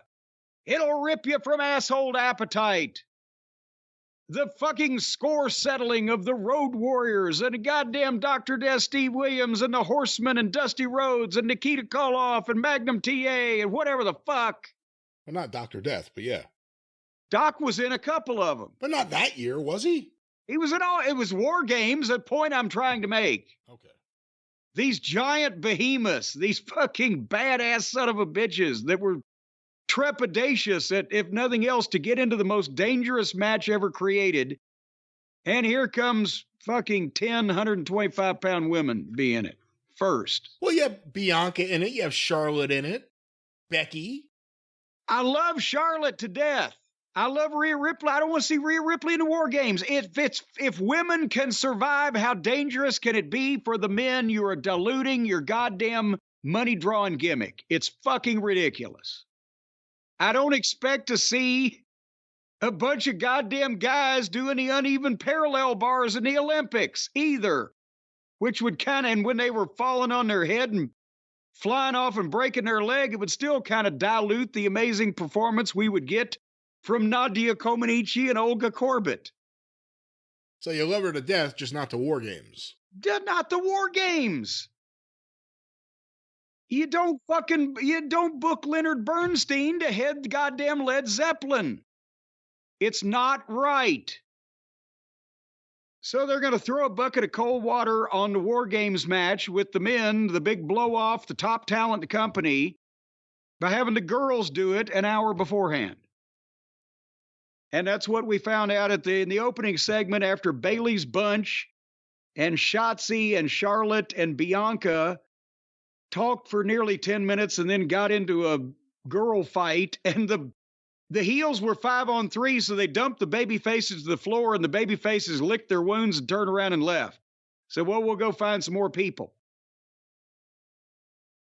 Good Lord. And so they're going to have a War Games match, and the babyface team is 2 down, and they're trying to find some people by the end of the fucking night. Which was a show-long story, which paid off at the end. Yes, it did, in a girls' War Games match being set up. Jesus Christ. See why I don't want to watch wrestling? Well, I saw the other reason. I mean, it can't be drinking blood and women's War Games. They're 2 different things. Well, maybe if the women would drink the blood of the War Games and the men would... What? I don't know. So then the first match on the show, and by the way, this is what won the night on Fox Network Television, by the way. The Brawling Brutes against the Street Profits against Purely Deadly in a 3-team triple threat, whatever I invoked the Purely Dreary Deadly rule and did not watch this, but that was, yeah. And then they had another fake girl fight in the back because Bailey's bunch was going to beat up all the other women to take away the potential teammates. And so apparently the officials were in the back were telling Bailey's girls, okay, don't beat up so-and-so anymore, but I guess it's okay if you beat up somebody else. How can you just be, all right. Did you see this program? I saw things on this program, but I fast-forwarded through, for instance, that 3-way tag match. Oh, how about Dragon Lee versus Axiom? I thought this was good, and the fans there really seemed to like it. Once again, they liked another Dragon Lee match. It looked like the goddamn Mexican minis having at each other. Mascarita Sagrada against Mini Vader. Well, his big opponent was Espectrito. Well, you do and you'll clean it up. Axiom. I know that's a word. Axiom. I'm looking in a dictionary now. Axiom, a self-evident or universally recognized truth, a principle that is accepted as true without proof. So that means that Axiom is a big bag of bullshit. He's a hell of a luchador. He is accepted as true without any proof whatsoever. Good God. Maybe he can meet gravity and anti-gravity and they can fucking make more minis. We were at the 9 o'clock hour of Smackdown after what I've just described to you. And here came Pablo Escobar to the ring for a promo, and the people now are booing the shit out of him and won't let him talk. Not as much. He's good. Give him his real name. Santos Escobar. He's been good. I'll shorten him up to Escobar. I don't know about this.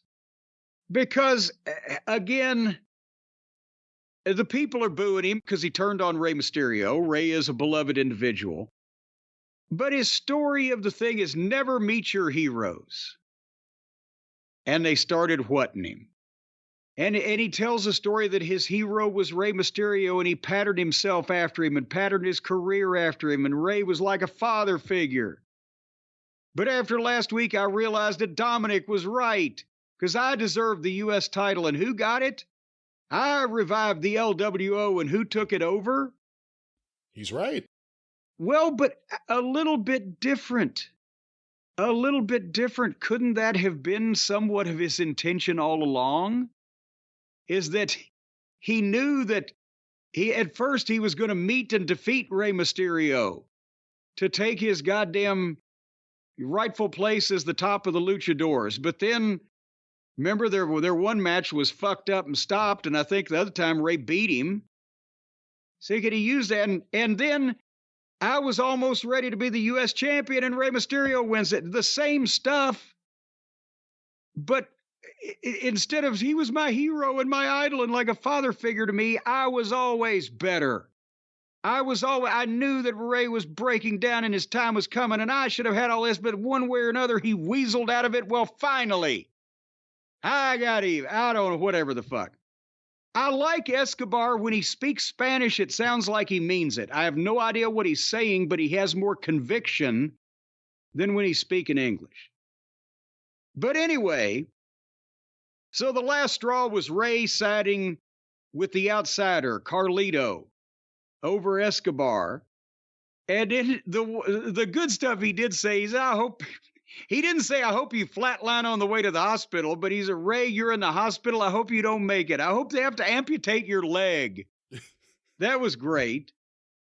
And then Zelina came out and argued with Escobar and slapped the shit out of him. It looked quite stiff. And then the rest of the LWO were there to comfort her, and they headed to the ring and argued with Escobar. And he kicked him out of the ring, said, get out of here. And when they turned to leave, he attacked them and beat both of them up. And then Carlito came out and Escobar bailed out. So now Escobar is a full-fledged heel without a country there. And the other two loser world orders are kind of fodder. And the issue is going to be Carlito. And again, if this is what they saved Carlito back for when they were going to sign him after the Puerto Rico thing, and then they did sign him, but they didn't debut him. This is the good advanced forethinking. But yeah, this is all drama. There's nothing fucking going on we really want to see in the ring, but who's on whose side? And why are they mad at each other? We know. The way it went down doesn't make much sense, but I've liked the way Escobar has done. I like his work here. The last few months I have. You have to wonder if Ray's really hurt. If he's hurt worse than they thought he was. If maybe things got rushed a little bit or moved around or things didn't happen exactly how they had planned out. Well, that might be possible. But nevertheless, I like Escobar here, but again, he's the heel. He's telling the truth. How's he the heel? What did he say that's a lie? Well, the thing is, no, but it's the way he's, I don't have much problem with that. It's the way that he has interpreted it and the way that it, it's the context of the thing. All along, Ray didn't mean to do those things. The way they happened, it wasn't like it was something he was doing on purpose. They kept it to where, you can see where Escobar, and when a babyface turns heel, they do need to have some kind of reason or incident that's legitimate to them. And then we heard Lance Russell say it 1,000,000 times, oh, come on, you're taking it the wrong way, Tojo, or whatever.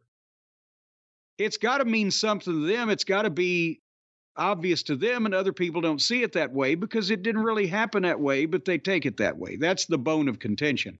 I don't mind that. I think Escobar and Carlito, if they just get the other two somewhere else, because the group got so fucking big and those guys are just flunkies anyway. I think if they keep it with Carlito and Escobar and then Ray can come back at some point, they'll have something there. But it's drama. It's soap opera. As long as they stay away from the ring and the WWE, they're making a fucking mint. Speaking of staying away from the ring, Grayson Waller beat Cameron Grimes. What were you going to say? Nothing of importance. Well, that's normal, but I thought I'd give you the opportunity. Come on, I'm just grumpy today. So then Bailey's bunch beat up Zelina in the back. And then we had the package from Crown Jewel with Cena against Solo, and Paul and Solo and Jimmy Uso actually were in the ring already for their promo. We didn't get the entrance. I guess they were running late for some reason. But Paul did, again, a masterful heel promo. I don't want to do the whole thing or try to recap it, but he was building up Solo as the reason why John Cena isn't here tonight and he'll never be back. And you can thank Solo, and you can thank Solo for this bad thing happening, that bad thing happening. And he says goodbye to John Cena.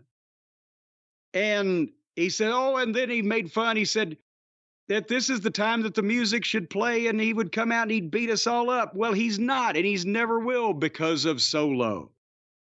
And he had really built the thing up good where you could tell he was about to go home and he was putting Solo over and the music interrupted, but it was LA Knight. And now they're sick of listening to Paul Heyman and they're ready to see LA Knight kick the shit out of him, right? And so he gets and he's over. And he gets a big pop and he comes out and cuts the promo from the entranceway. The only reason that Roman Reigns is still the champion instead of me is because of the bloodline. And now the fans are yaying him like they whatted Austin working with him. They're not whatting him or yaying him to throw him off or because they're bored or it's the thing to do. They're working fucking with him. And he's got the cadence where it works. He's smart enough. He can figure it out. And basically, he says that everybody in the bloodline is going to fucking fall until it's him and Roman. And tonight, Jimmy is first. And he called Heyman MC Boss Hog. And as soon as he gets in the ring, they go to the break. But in this case, yeah, you want to see LA Knight beat up Jimmy Uso? I'll sit through the fucking break. 9 months ago, he was the head of the modeling agency. You mean to tell me that there is any doubt who the booker of the year is when Triple H has turned Max Dupree into LA Knight and Tony Khan has turned Edge into Adam Copeland? And then we come back from the break and they ring the bell for the match and immediately Heyman gets a phone call and he and Solo leave. And this is because I'm pretty sure that Jimmy's best use as a heel is not quite to the level of Dominic, where they beat him up all the time and they can beat him and, still fucking keep heat on him. But the top guys need to beat him up most of the time. I don't see him as a dominant fucking force. And I think if Jay's going to be a world beater babyface, Jimmy may be a better chicken shit big mouth heel that gets a lot of comeuppance. But nevertheless, it was a WWE match. LA Knight fucking does all of his stuff and then the heel stops him and gets some heat. But LA Knight got more of this match than most of the time because he's LA Knight and they're really pushing him. And Jimmy was in control briefly. And then LA came back. Boom, boom, boom.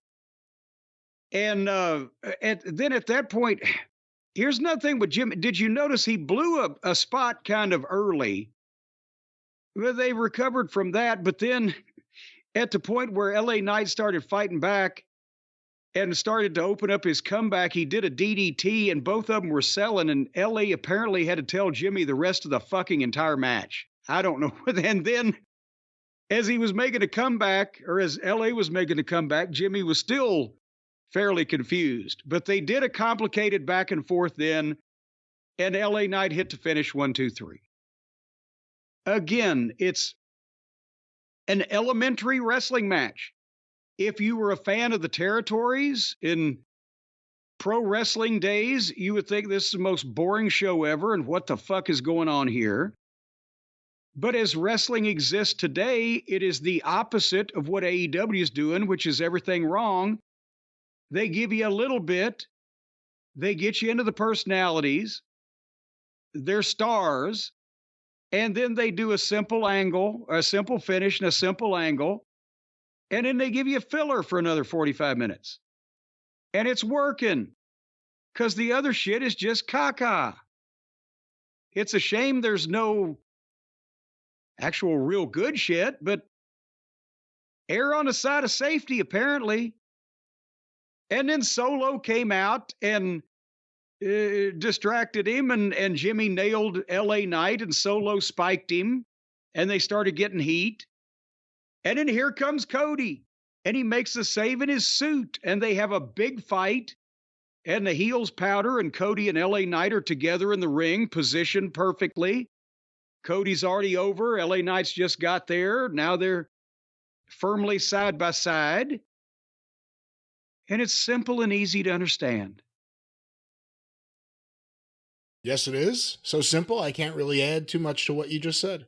And the only thing I'll add to the rest of this show is then at the end of the show, Charlotte and Bianca and Shotzi got in the ring and they were about to reveal whether they had a partner or not. And then Bayley's bunch came out and they had a face-off and Becky Lynch jumped in and joined them and they had a big fucking fight. There you go. That's the whole 2-hour show. And that's a big deal because remember, everyone, their fans even know that Becky and Charlotte had issues. It played out one time live on TV. Yeah. So it's a big deal to get them together. For the fans that like WWE Women's Wrestling, it's a big deal. It's a big deal to the people who like that kind of thing. That's the kind of thing those people like. That's right. Well, that was Smackdown. And how in the world, when are we going to get ratings? Well, Jim, we don't have the ratings yet. It is the weekend, and the ratings do not. Well, I'm working on weekends. Sunday. Why doesn't everybody else? Well, you have a different kind of work. You have a different kind of work ethic. You're an extraordinary, grumpy person. I'm an extraordinary worker. But you know, Jim, perhaps some of the extraordinary workers out there listening to this show want to watch some of this wrestling, but not hear some of this wrestling. We know a way that they can listen to the finest, snappiest tunes. No. They don't want to watch it. They don't want to listen to it. I'm not going to tell anybody how to listen to any of this or watch any of it or watch it but not listen to it. I don't want anybody to be subjected to stuff like this. Well, no, I was actually speaking about one of our fine sponsors here on the show. I don't want to do commercials. I don't want to do commercials. I want to talk about 15-minute headlocks in 1968. God damn it. See, that's what people think. They think you just want long headlocks. Yeah, well, that's what wrestling was. That's what wrestling used to be. Wide, deep, whatever the case. All right. Well, listen, I could kind of see. I'll tell you one thing. The matches that I used to go to when I was a kid, if somebody had been in a headlock for 15 minutes, people had been climbing in the ring to cut them to get them out of the fucking ring. Well, on that note, speaking of cutting people, I can kind of see the mood you're in today, and it doesn't seem like anything's going to really make it any better. And it also doesn't seem like you watched the entirety of this pay-per-view. You say you've sworn off It doesn't wrestling. Seem like I believe I fucking plainly and clearly and concisely stated that earlier in the program. Here's what I suggest. I've got a warmed up. Oh, for heaven's sake. A warmed up time machine. I don't know, of all the sounds to pick, that's what came up. I have a warmed up time machine over here. Sounds like you have fucking a peptic ulcer. Well, listen, sir, what I'm saying is I want you to think about getting into this ulcer, and together we will fly to a happier time, and maybe you'll think about the fact that there are a lot of people who really want to hear your views on the 2 other matches on the pay-per-view. We still have to talk about the show. I told you I knew you were going to try to talk me into talking about this. Of course I am. You know how many people would get upset if I didn't at least try? I still don't know if you're going to do this. Is 1 million or so views on YouTube, give or take, and a several 100,000 listens on podcasts that important to you? Well, it may be the other way around for this, but it's not about what's important to me. It's about the obligation to the listener. They wait to hear what you think. You're shaming me now. I wouldn't say that. That's not a way I would Mama put it. Cornette would say that. She'd say, you're shaming me now. Well, then maybe I am. Maybe I am. What kind of shame is this exactly? I'm not sure. All right, we'll time travel. The people at home will be unawares of this, and let me drink a bowl of Valium soup, and then we'll come back and talk about at least the part of the pay-per-view that I previously witnessed with my own 2 eyes and am available to testify against in open court. All right, so there's a chance.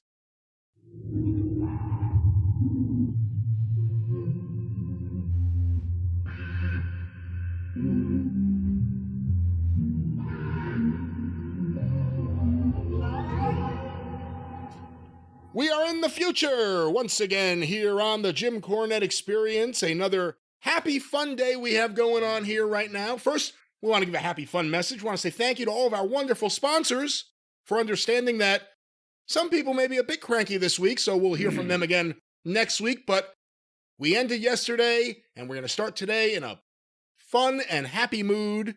I'm I don't have to do regular introductions. Here he is. You hear him in the background, the warm bear of wrestling, Mr. Jim Cornette. I despise you. Talking to me? Me? You. Is there any other? You got a frog in your pocket? I didn't know if you were speaking to the whole audience, if you were talking to all the people out there who spend their time listening. Directly to you. They can listen if they like, but I'm talking to you. I loathe you. What's your problem? I fart in your general direction. Your mother smells of elderberries. Okay, will you stop with the elderberries? What's wrong? We are here. It's another day. You twisted my arm and my little pinky and everything else for quite a bit of time after we last spoke publicly toward the people, at the people, to the people, and you made me watch these other two pay-per-view spectacle matches, and now you want to talk about the rest of the shit that we didn't talk about before we time traveled when I was just ready to give up wrestling. Well, if it makes you feel better, there are more people interested in hearing your review of that event than purchase that event. So there's a demand for it. Well, that's not unusual. Right? I'm just explaining there's a demand. Tom Jones. So you should feel, there's a demand for me. I need to deliver more of me. It's a demand. I'm on demand now. That thing was long. There were children conceived and birthed during the time of that AEW Full Gear pay-per-view. And now we got to we are going to everything that happened. That's right. We're going to talk about it. We're going to review the AEW Full Gear pay-per-view other than the Swerve Hangman match, which we reviewed earlier in the show. Yeah. On another day in another dimension. I know this sounds crazy, and I'm going to say it now. You're going to hear some chainsaws. Oh, come on. No, today they just showed up. The first time they've ever showed up on a Monday. They just showed up. The chainsaw crew has never come on a Monday. It's the final end of the season cleanup, so they're cutting all the branches and everything. Chainsaws? Well, for some of we have a lot of things. It's a big property. We have a lot of things. I've got a lot of fucking trees, too. I don't need anything chainsawed currently because we haven't had any storm. Have you had storms? No, this is the end of the season cleanup where they so what kind of season do you have where you're just chainsawing shit at the end of every season? Don't you keep on a regular basis? Keep your property fucking up, or you got to come in there with a hazmat crew in November? No, there's not a chainsaw season. It just so happens that when they're getting ready to say goodbye until whatever, March or April. Well, it's time to say goodbye for the summer. We're taking our chainsaws away. No more wood will be cut this summer. Well, there it is, a double switch. You were in a bad mood and I was in a good mood, and I think we've completely changed that now, but... Well, if we could talk about chainsaws instead of AEW. No, I'm serious. If you don't have like a storm or a catastrophe or something, do you just have regular shit that needs to be chainsawed around there? I keep my property. We went and picked it up with a wheelbarrow the other day. There are some trees and things on the property that have a specific look to it, a defined, very special look, so they need some work. That has grown enough this year, since last November, that it needs to be chainsawed. Yes, in 1 year. Again, this is the last time they're coming here until What are you, March a goddamn botanical science experiment up there? What can you grow in a year that needs to be chainsawed? And again, if you're using bone meal, things grow faster. Bone meal? Like I said, the different trees, and I hate to use the word shrubs, but indeed shrubs as well. Shrubbery gets chainsawed? They put a giant tarp on the one part of the lawn where there are no leaves, so they could put all the other leaves there. They're getting ready for this transition of leaves. As we transition into another season and, of course, another pay-per-view event. My guys brought 2 giant trailer loads off the fucking thing. They're going to put yours in a fucking tarp? Well, the first round. And I've still got more. Now they've come down. The oak tree is coming. The red oak's coming down now. So we got that. We're going to be back out here again and weekend after next. Sounds like you need a chainsaw. You can't chainsaw the leaves. The red oak is coming down. Well, let's bring it down. Oh, for heaven's sake. All right. And now I want to talk about the pay-per-view. Anything to get off your fucking chainsaw, crew. Tell Chainsaw Charlie I said hello. Let me ask this question of you. was one of the 2 or 3 pretty much most promoted matches with interviews and angles and drama and back and forth, such and such on this thing. The MJF and Samoa Joe versus the Gun Boys, the Ass Boys for the Ring of Honor Tag Team title. That was one of the more heavily plugged matches, wasn't it? I don't know if it was one of the more heavily plugged matches. It was certainly because it's a part of the Talked about. It's part of the big key storyline. And they've been teasing the stuff with MJF and Joe for weeks. But they've done this before where all the stuff MJF's doing on TV, it starts in the pre-show for some reason. Yes, and that's what it did again with that match was on the pre-show. They had a 4 fucking hour, actually, no, I tell a lie, 3 hours and 56 minutes pay-per-view. So they put an hour of matches on before that to burn out the live crowd. And in the process, I told you this, I think your cable said, well, you don't watch this on cable even. Do you watch this through the mysticism of the streaming? The Bleacher Report app. That way Warner Brothers Discovery gets a nice cut. Yeah, well, fuck them. I want to be comfortable, so I'm on the couch watching the 75-inch, and I got the pay-per-view, and I bought the pay-per-view and set to record the pay-per-view. And then that afternoon, for whatever reason, I can't even remember, maybe I checked to see if you had tweeted any clips, but I saw that it's on the pre-show, that match. So I go down to see if the pre-show is available, and it's 2 30-minute blocks on my Spectrum cable pay-per-view titled Countdown. And it doesn't have any information on what it's counting down to, and there's a blank square where the thumbnail should be. And if you didn't know that you were ordering a pay-per-view or a pre-show to a pay-per-view, it would not tell you in any way. Not AEW Countdown, just Countdown. Just Countdown. It's like the typical, remember the old days, the Barker Channel, where they aired a pre-taped, infomercial for in 30 minutes, you can order this pay-per-view. And you got that free on the pay-per-view channel, and then it went black if you didn't order the pay-per-view.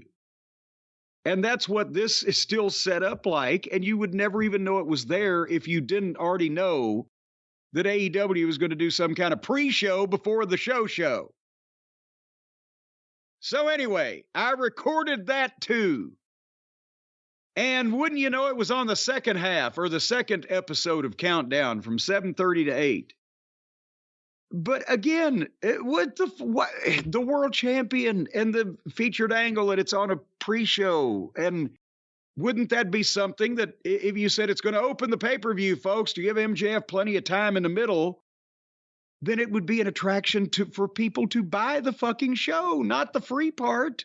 Not disagreeing with you, but playing devil's advocate. If the argument is doing this on the pre-show, the way it was done, the way it was a cliffhanger, was done specifically to build late buys for the pay-per-view, do you think that's a reasonable argument? No, because I think they fucking shoved themselves off the cliff. Because they told the people that the defending champion in the main event was hurt and he'd just been stretchered out and taken into an ambulance. So I guess he's off the show. What the how is that a fucking... They would have had to tell people, well, but he saw that episode of Raw 25 years ago where Austin went to the hospital, hijacked the ambulance, and came back. The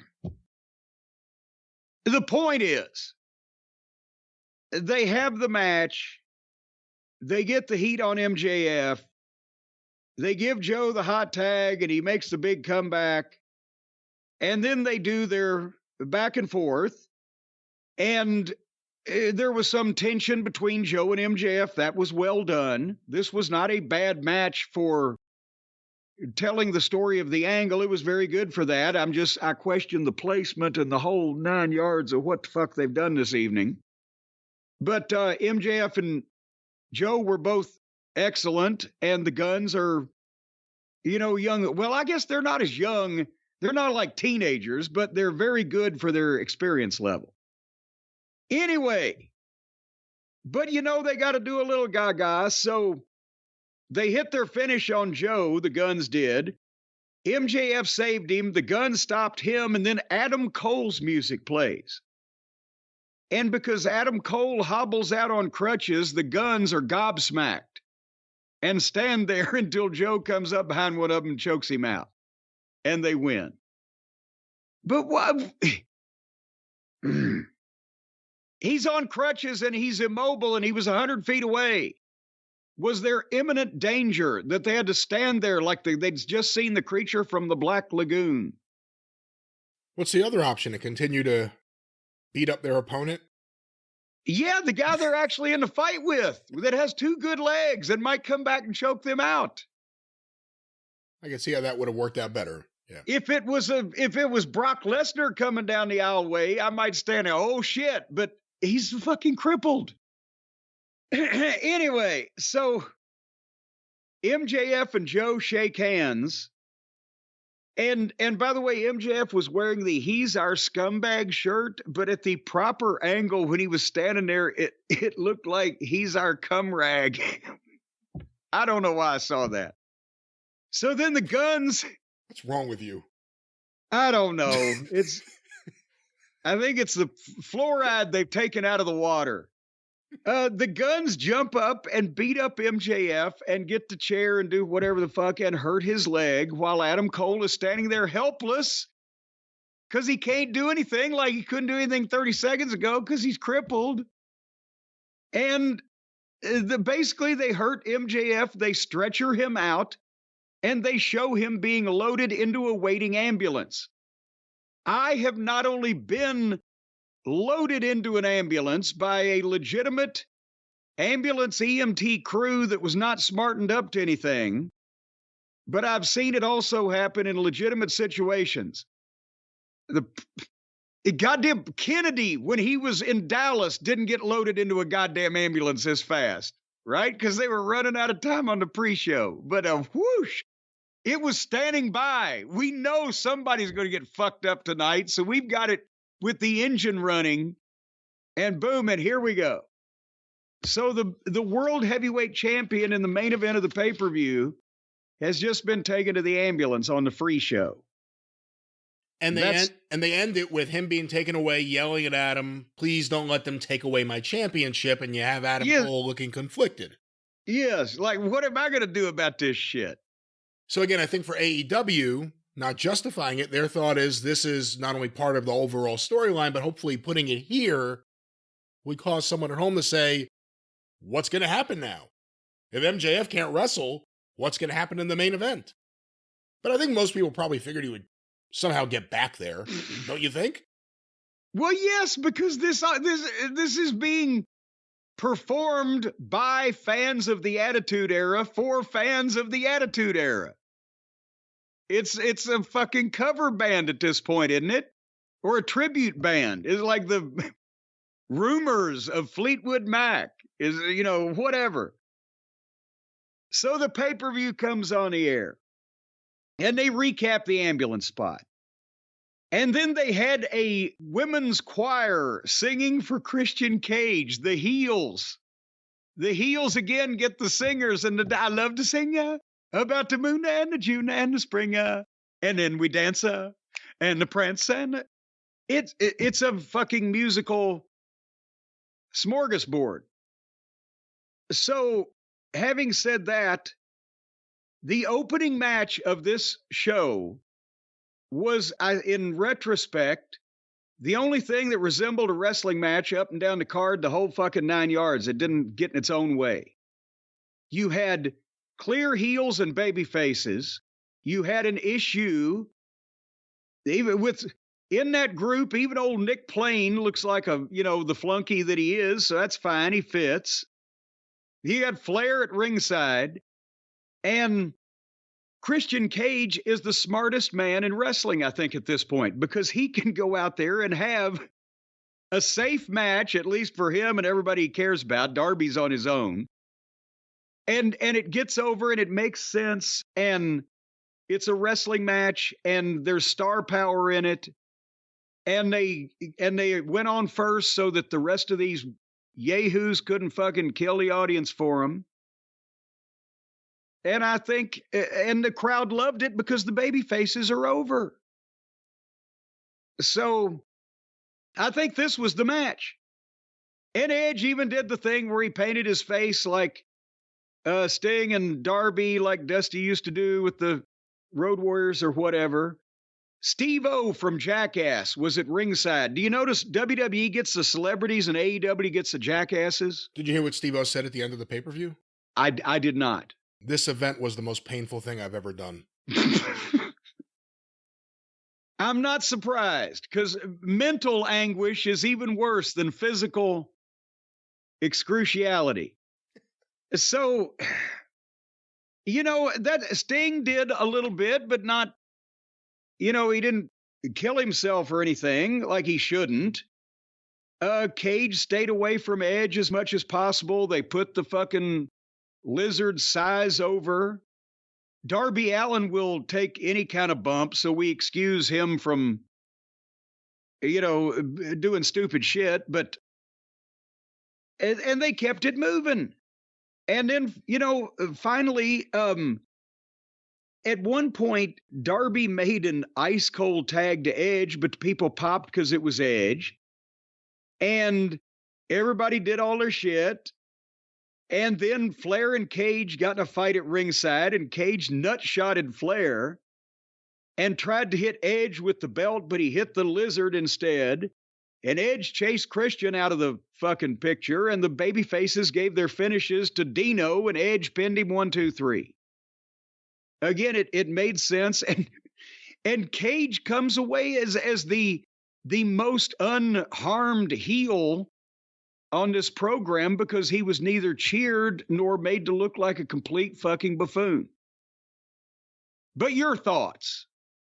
I thought it was actually a really fun match, and I agree with you. It was a good way to open the show, and even Flair, I thought he was pretty good at ringside. The only biggest problem with Flair, beyond, the rapiness and the bad energy drink and all that, it's so upsetting the way he dresses now. I thought he would be a stylish old man. Yeah, Bockwinkel, right? Bockwinkel, even Buddy Rogers, casual, stylish. Yeah. No tie necessarily, but the colored handkerchief hanging out of the bold blazer. No, now it's like Groucho coming out with the hat with those fuzzy golf balls on it. But Groucho, you have 3 balls. Yeah, Groucho, why are you wearing tie-dye? No, that's the only problem. I thought it was a fun match. And also, he's an inexperienced manager. He stood all night in the neutral corner.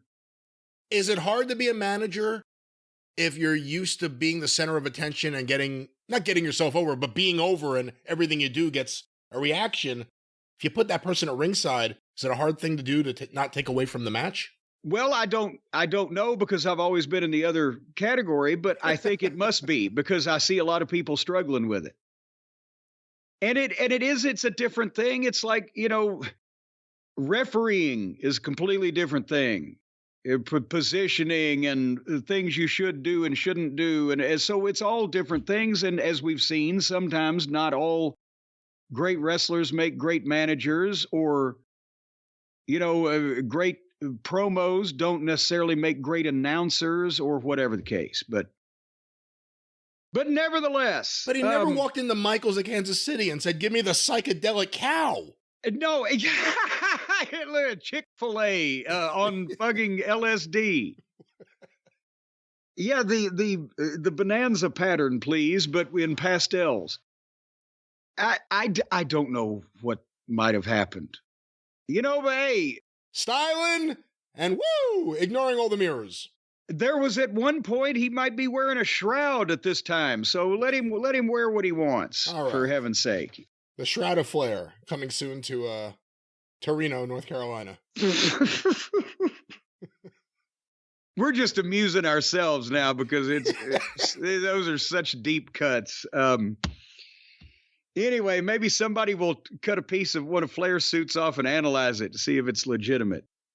So Jay White came out with Tony Schiavone in the entranceway, and they had awkward interplay, let's say. And here's now what they're doing with the main event. Help me on this, Brian, if I don't explain it properly. Tony Schiavone says that MJF is injured and he can't defend the AEW title tonight in the main event. Therefore, the match is canceled, and Jay White is the new champion by default. Is that what they initially said? That's what they said, and I think it's a smart thing. I mean, luckily they haven't done anything with interim championships over the last 4 years to establish that as the go-to thing when anyone gets hurt. So it made sense. Exactly, Groucho. That has never happened ever when all of these other champions have been. How many champions have they had get hurt? And okay, well, then this guy's going to wrestle this guy or this girl against this girl. And the winner will be the interim champion, Punk. And the girls did it. But then Adam Cole's music plays and he comes out. And he says that not only will he defend MJF's belt for him, but Tony Khan said it was okay. So, delving a little deeper here, Adam Cole and MJF are the Ring of Honor Tag Team Champions. But Adam Cole is not medically cleared to compete in the wrestling ring and defend the title, so MJF, his good friend, is defending them for him because he's half of the champions. We've gone that far, right? Right. But now, Adam Cole is being allowed by Tony Khan, even though he's not medically cleared to defend the tag team title he actually has, he's good enough to defend a title that he's never had to begin with. While he's on crutches in a fucking cast. And this is the replacement main event that they tease everybody with.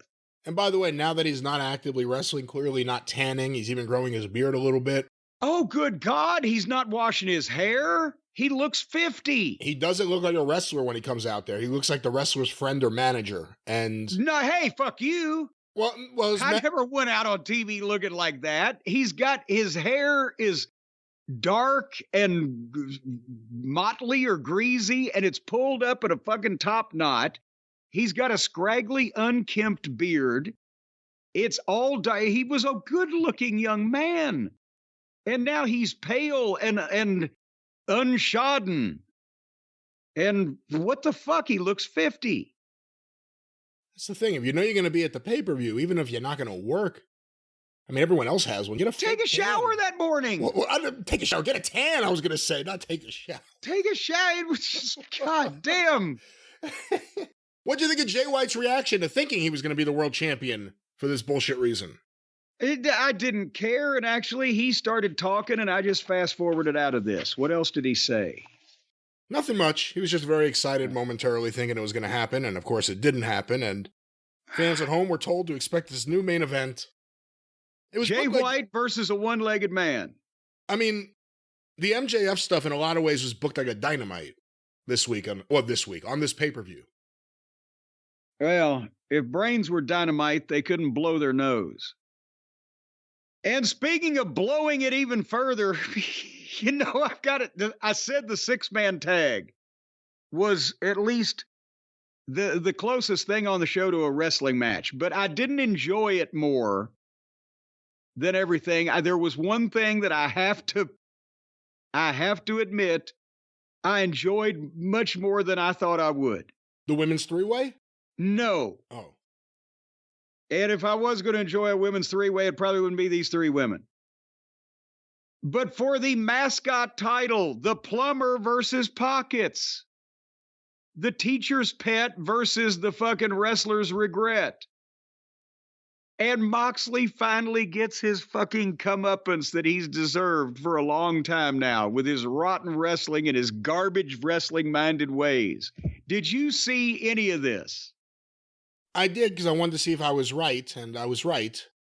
Orange Cassidy went over. Well, but that's not the story. The story is that Moxley obviously was like, you motherfucker. Adhering he had to do this, even though he's getting paid a couple $1 million, put the fucking mascot over. He is the worst wrestler in the world, but he's got a name. People know him. He's been a world champion. And he's portrayed as a main event guy here. And he's got to put over the fucking boss's pet action figure. And you could tell from the start, he beat the fuck out of this guy. He didn't sell shit. He took bumps and got right back up if he did go down.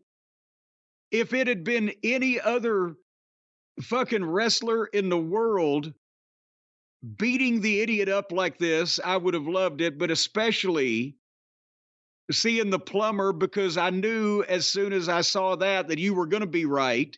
And of course, he still bled. He still bled. I don't think fucking Pockets did it to him. I think he just, no. It was when he was headbutting Pockets. He busted himself open. Well, he came out with a big bandage on his head. Yeah. He probably, to avoid the criticism of being seen by God and everybody, taking the fucking gimmick to his head, he probably bladed in the locker room and new skinned it or whatever. But nevertheless, he went through the motions of selling for the guy a few times, but he didn't. And he beat the shit out of the little fucking goof the whole time, except in a working way most of the time, because the strikes, in quotation marks in this, were some of the phoniest ever. But it looked like bum fights with the one guy with the fucking blue jeans and the plumber just with that face and physique. It looked like that. What was it, a pay-per-view series, or was it a DVD series where they'd get homeless bums to fight for $10 or whatever? Both. I think eventually it did get on pay-per-view. Well, there you go. But finally, Moxley got run into the bare turnbuckle that had the pad taken off of it head first, not once but twice, and then took 6 of Roman Reigns' finish, the Superman punches. Of course, none of them connected, actually. He whiffed every one of them like he always does with his buggy whip arms. I think when he jumps up in the air, the wind blows Pockets off course. He's so fucking skinny. And then Moxley laid down for him 1, 2, 3. And it couldn't happen to a nicer guy. The plumber goes down the drain. What the fuck? Oh my God. Can you imagine how fucking pissed he was to hear that this was going to happen? Moxley, I'm talking about. He had to know it was going to happen. I knew it was going to happen. It was obvious this was going to be the result. I mean, I didn't know it was going to be like an Ultimate Warrior Randy Savage thing where Savage had to hit the Warrior with like 8 elbows or whatever, or 5 elbows to pin him. He just kept punching Moxley over and over, and it's the biggest self-fulfilling prophecy in AEW, Orange Cassidy. And I told you, they're not going to stop until they put the world title on him. Tony is not going to stop until he gets the world title on Orange Cassidy. Well, I can't. You know what? I may buy that pay-per-view twice to see that, just so that we can see the end of Tony's, probably not only his company, but also his freedom. I think what is it, a 5150 they'd get him on, or is that a drive-by shooting? I'm not up on all my fucking police codes, but some type of involuntary hold over at a rubber room at the Puzzle Factory. Anyway, I can give you the finish of the AEW women's title between timeless Toni Storm and Hikaru Shida. Would you like me to? You know her name's Hikaru Shida. Why'd you call her Hikaru? Toni Storm called her Hikaru the other day, didn't she? Did she? I don't know. I've been watching the Toni Storm stuff. Well, there you go. So the referee is Aubrey Ed, right? And she had her mane colored, I think, for this occasion. It's a big show. Well, Shida goes to hit Toni. They're down on the floor, and Shida goes to hit Toni Storm with the kendo stick, but she does the deal where she draws it way back over her head behind her, and she's going to come down with the Paul Bunyan swing, and old Luther, who finally, at least he's doing something for his fucking check after 4 years. But Luther is supposed to grab the kendo stick, but he misses, and Shida starts to swing and expects to feel a tug, and I've been there on this spot. And she don't feel the tug, and she swings over, and before she can stop herself, she does hit Toni Storm right in front of the referee. And the referee just says, "Nay, I won't disqualify you." And then Sheeta turns around and kicks Luther in the balls and beats the shit out of him with the stick. By the way, I think they ought to get a new sponsor for this program. The people that do goddamn vasectomies. How many people were violently struck in the goddamn testicles over the course of this 5 hours of insanity? Well, I don't know. I didn't keep count. Over and over and over. So anyway, beat up Luther. And Tony Storm, did you see the finish of this? No. Okay. Well, then this is what I got on you. You know, Luther is Tony Storm's butler because she's the old days golden era of Hollywood movie star, right? I thought he was Jericho's butler. No. He was Jericho's gopher. No, that's what I'm saying. He's Tony Storm's butler. And he's the Eric von Stroheim in Sunset Boulevard. And he's got the tray that he carries around Tony's various implements on, right? And it's a metal tray and it's round, and it might be the size of not even a 12-inch, in between a 45 RPM and a 33 and a third RPM record, probably about the size of an old 78. So, Brian, I've narrowed it down for you. Everybody else is goddamn lost. It's a metal tray. While the referee is dealing with Luther getting his shit kicked out of him with his fucking kendo stick, she takes the tray. And you know, like when the masked man used to put a metal object in his mask to load the headbutt, right? Or a guy that has a glove or an elbow pad, then they use an elbow drop or a punch or whatever, they load that. What does Tony Storm use for a finish, Brian? Do you remember? Does she put something on her ass and use her ass as the battering ram? She loaded her ass, ladies and gentlemen. She put the tray and stuffed the butler's tray in the back of her tights. But here's the thing. She didn't then just run and do it. They continued wrestling. And the metal tray started shifting. And by the time it was 30 seconds had passed, it was sticking out of the bottom of one of the leg holes of her tights. And then by the time she goes back in the corner to run and do the ass to face, they've got a camera shot on it. This thing is barely in her tights. It's hanging out of her fucking ass cheek. And she does the ass to face and covers fucking Sheeta. And Aubrey counts while she's looking at a metal butler's tray sticking out of fucking Tony Storm's ass cheek. 1, 2, 3. That was unique. New champion. Unique. Yeah, new champion.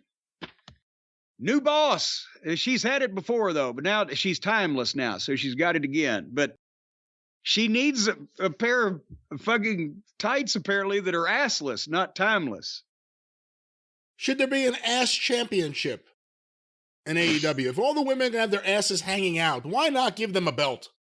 Well, no, I wouldn't mind their ass hanging out, but I hate the fucking gimmick hanging out. It's like Tommy Young told me when Brute Bernard worked for Crockett in the mid-'70s. Tommy started refereeing at that point, right? And Brute Bernard was the crazy guy, and he bald head and ugly face, and he was wild. And Tommy said one night they're at a fucking show somewhere, and Brute Bernard takes a bump out of the ring, and he sees a board laying there from the ring crew or whatever, like a 2x4, about 3 feet long. And he picks it up and he sticks it in the back of his tights like he's hiding it behind him, right? But it's sticking a foot over his head. And fucking Brute comes back up on the apron as Tommy's going, what the fuck are you doing? Brute says, don't see it. It's tall enough you could hang his fucking hat on it. He wouldn't be able to find it. I love when Brute Bernard showed up in Memphis, and there's a video of it. I guess it was before 79, yes. Probably 77, 78. It was the summer of 1977, and that video exists because I salvaged it, but go ahead. Well, he gets on the mic and is just screaming into the mic while he's wobbling his leg. Yes, that's when they painted General Homer Odell, his manager, yellow. Remember, it was Armand Hussein and Plowboy Frazier, and they were wrestling, and I think Bold Eagle may have been in there also, and they were wrestling the Angel, Frank Morrell, and Brute Bernard, and General Homer Odell was the field marshal, and some way a bucket of yellow paint was introduced. I think they were going to paint a yellow stripe down Hussein's back, and the tables were turned, and Odell ended up goddamn covered in yellow paint. I didn't realize this was one of the tapes that you salvaged. Well, I kind of salvaged it because here's the thing. Lawler had saved about 10 or 12 3/4-inch tapes of stuff that he had done, and that was on one of those shows. And I borrowed them from him and got them dubbed over to VHS in early 1980, probably. And I don't know if he's still got his masters now, but the copy floating around for years was from the one that I got. But nevertheless, should we move on? Yes. Yes. The 4-team ladder match with Starks and Big Bill versus the House of Black versus LaFuckers and Goobers versus FTR. And has there ever been a better tag team than FTR that almost never gets a chance to show how good they are? They're always either with the children or stuck in this multiple team, no rules gaga or the stunt shows. And let's face again, whether it's a 4-team match, it's probably not going to be any good. Then you put 15 ladders out there, and what it is again, another match that's phony as fuck and dangerous at the same time. It makes no sense. It goes on forever. There's no semblance of a contest or a conflict between entities or parties. It's a bunch of people cooperating to in turn take moves and bumps that are dangerous. And I just got so bored watching it. You can't really even say, well, they did this and that, and they started the heat on, and this guy hurt his leg, because it doesn't connect from one moment to the next. It's just over and over, crash, bang, boom. If I was going to try to notate everything wrong with it from a wrestling standpoint, it would have taken me as long to watch this match as the whole pay-per-view was. So, but have FTR now been neutralized and marginalized and neutered? They were so popular at one point, and the team with Punk and the matches with Gin and Juice. And now Starks, who's a heel, seemed to be the most popular guy in the match. I think the House of Black is right now an indie level tag team that could probably do something with a lot of guidance, but not their own. And, the other team needs to find a different line of work. So. LFI? Yes, LaFuckers and Goobers. You know how they got that name? How did they get that name? LFI, no. I see what you did there. Hold on one second.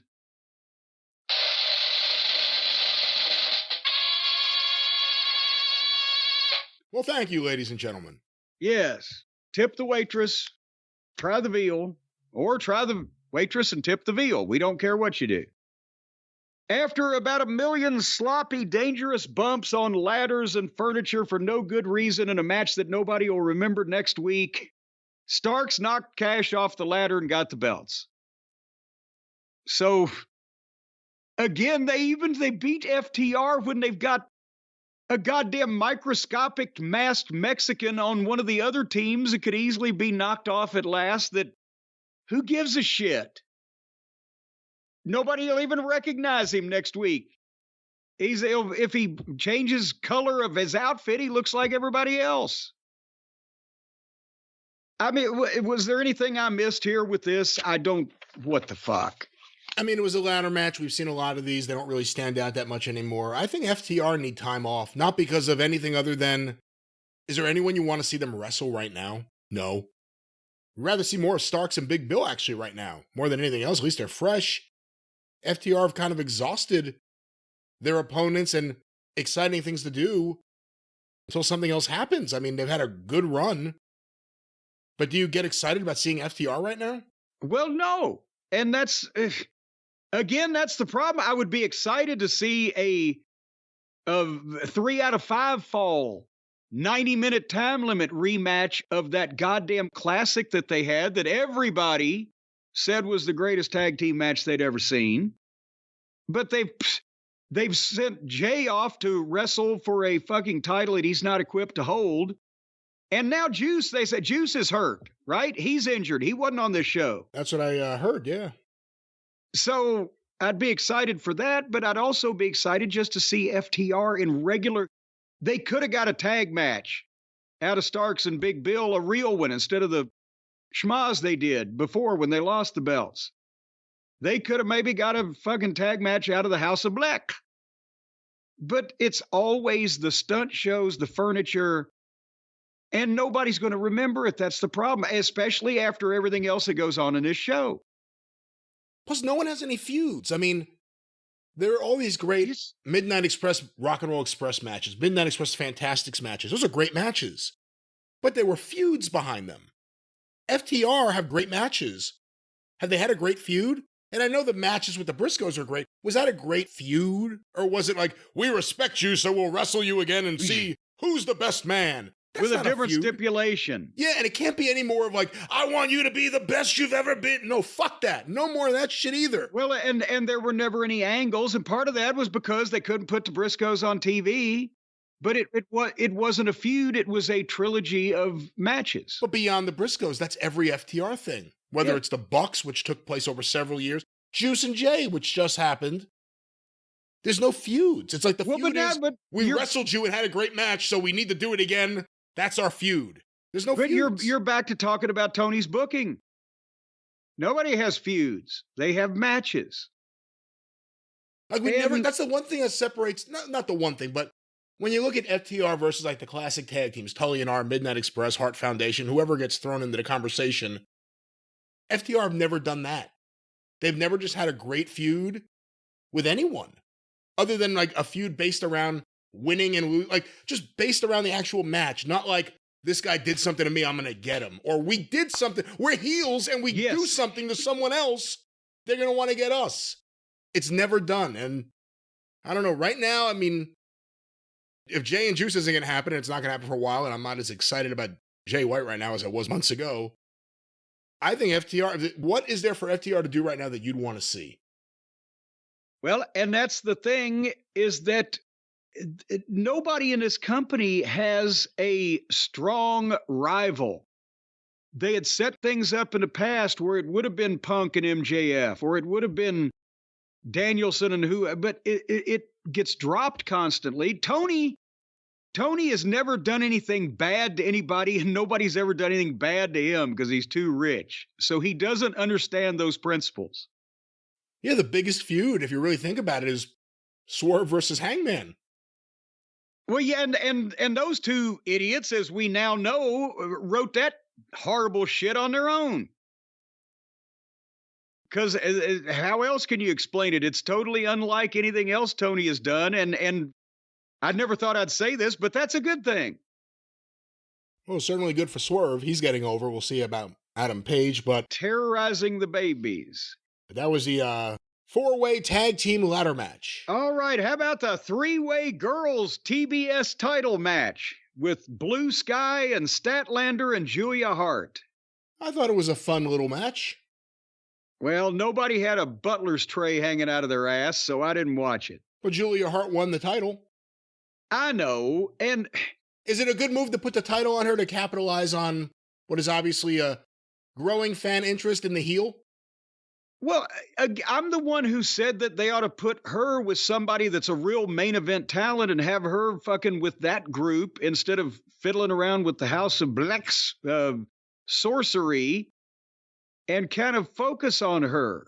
I don't think she ought to be wrestling because then she looks like the fucking, same as the rest of the AEW roster except for Chris Statlander.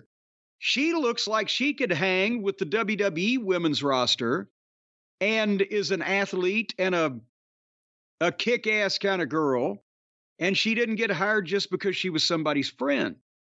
A lot of the other girls, as we know, especially the ones from the land of the rising sun, had inside connections, but Julia Hart has a great look, but I don't see her as a goddamn women's wrestling champion. At one point, and this is a three-way anyway, so if the guys can't do it, the girls can't do it. But they looked like three drunk chicks outside a bar at 3 o'clock in the morning fighting over an Uber.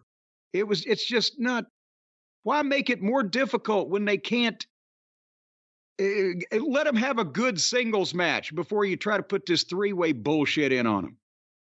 I'll say this, they put her with the House of Black from being a cheerleader, and she was kind of in the background. She's more over than everyone else in that group. Well, yes. That's why I say get her out of that fucking group and put her with somebody where you could really focus around them. Anyway, yeah. Julia stole it, though. Statlander had tombstoned Blue Sky when Julia stole the pin.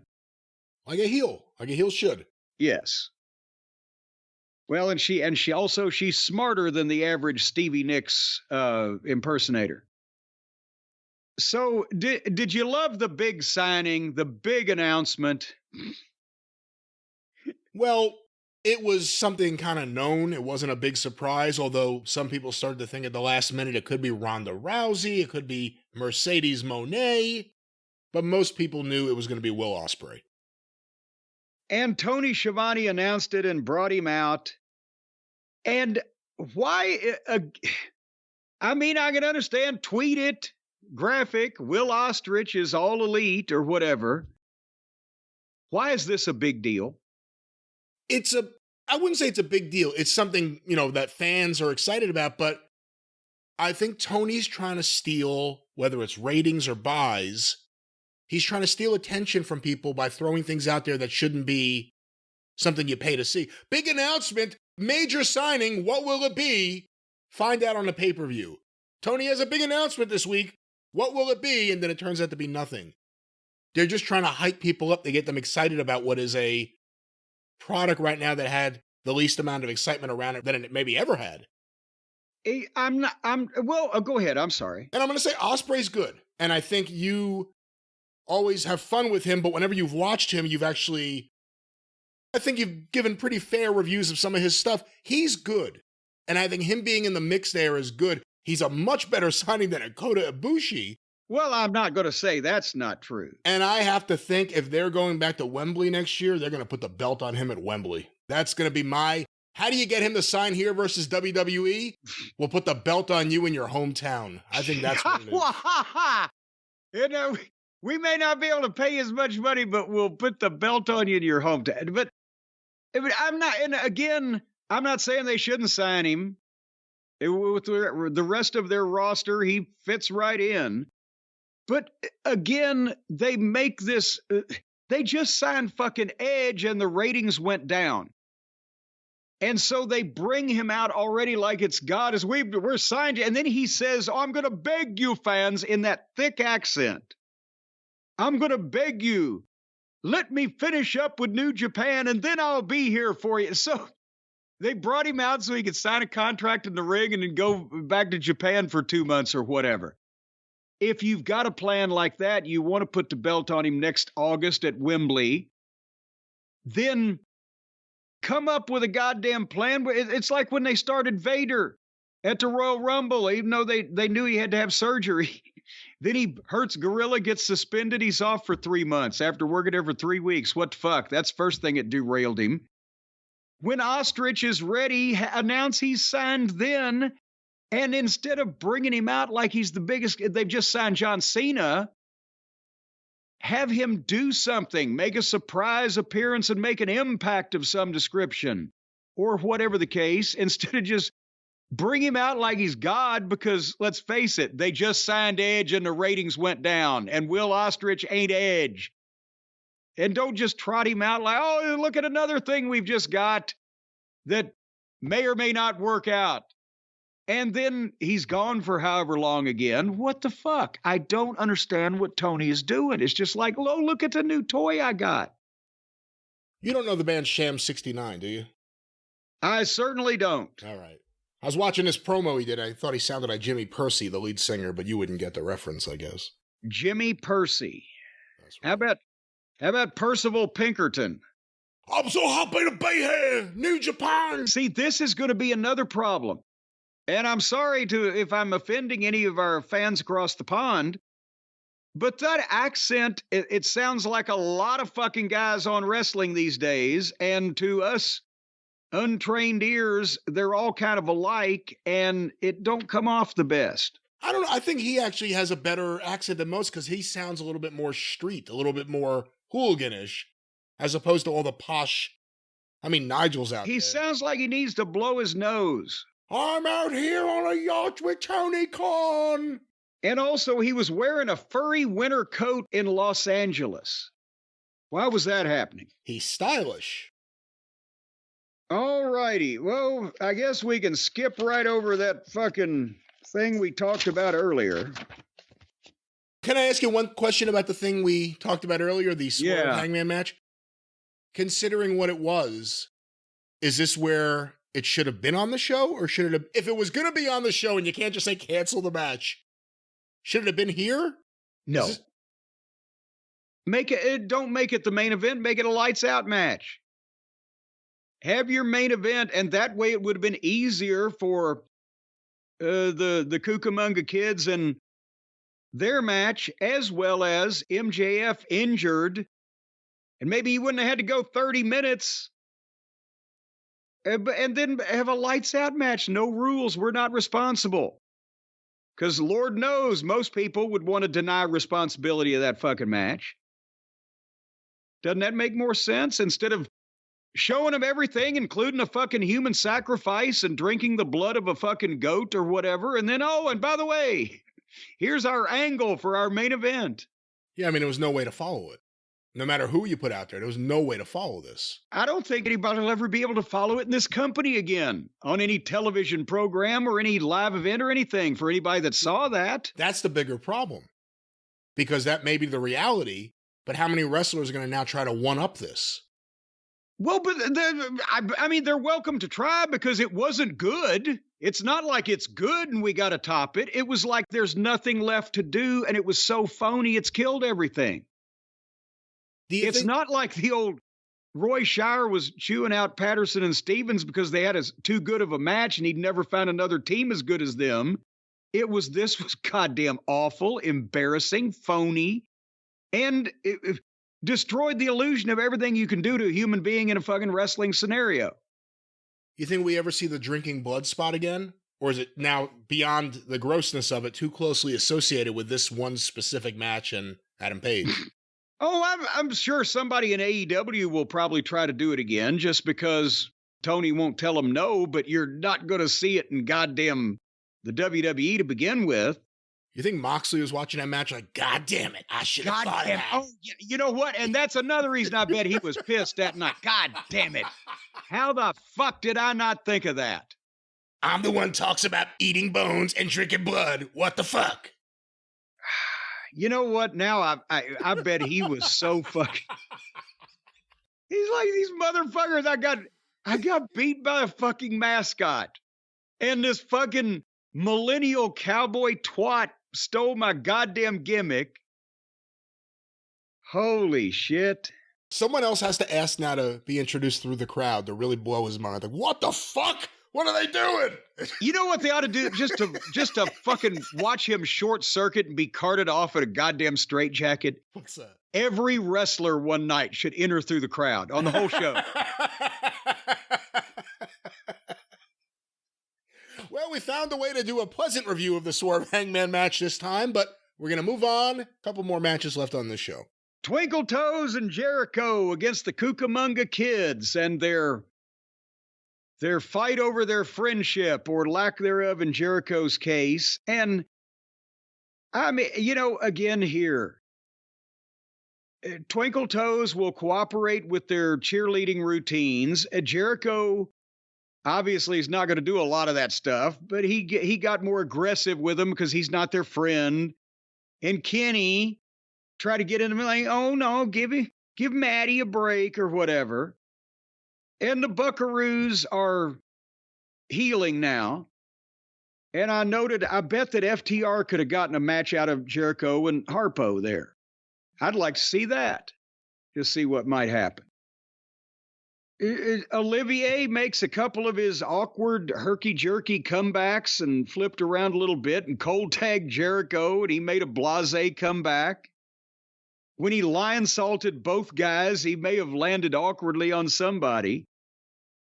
I I don't, yeah, I took notes of a few things that happened, but this was just not only the crowd was burnt, but this is kind of dreary. I don't really obviously ever watch Buckaroos matches, but I don't know what to tell you. You watch some of these people more often than I do. Was this a standard example of what they do?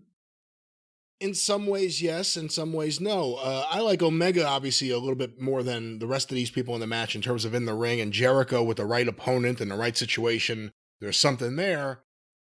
The problem is, all the complaints that were leveled at you a few years back by the Young Bucks and their friends and people who wanted to be friends with them, that the business had moved past you. The business had moved on. They were the cutting edge. You weren't cool with them. You weren't into them. You were out of touch.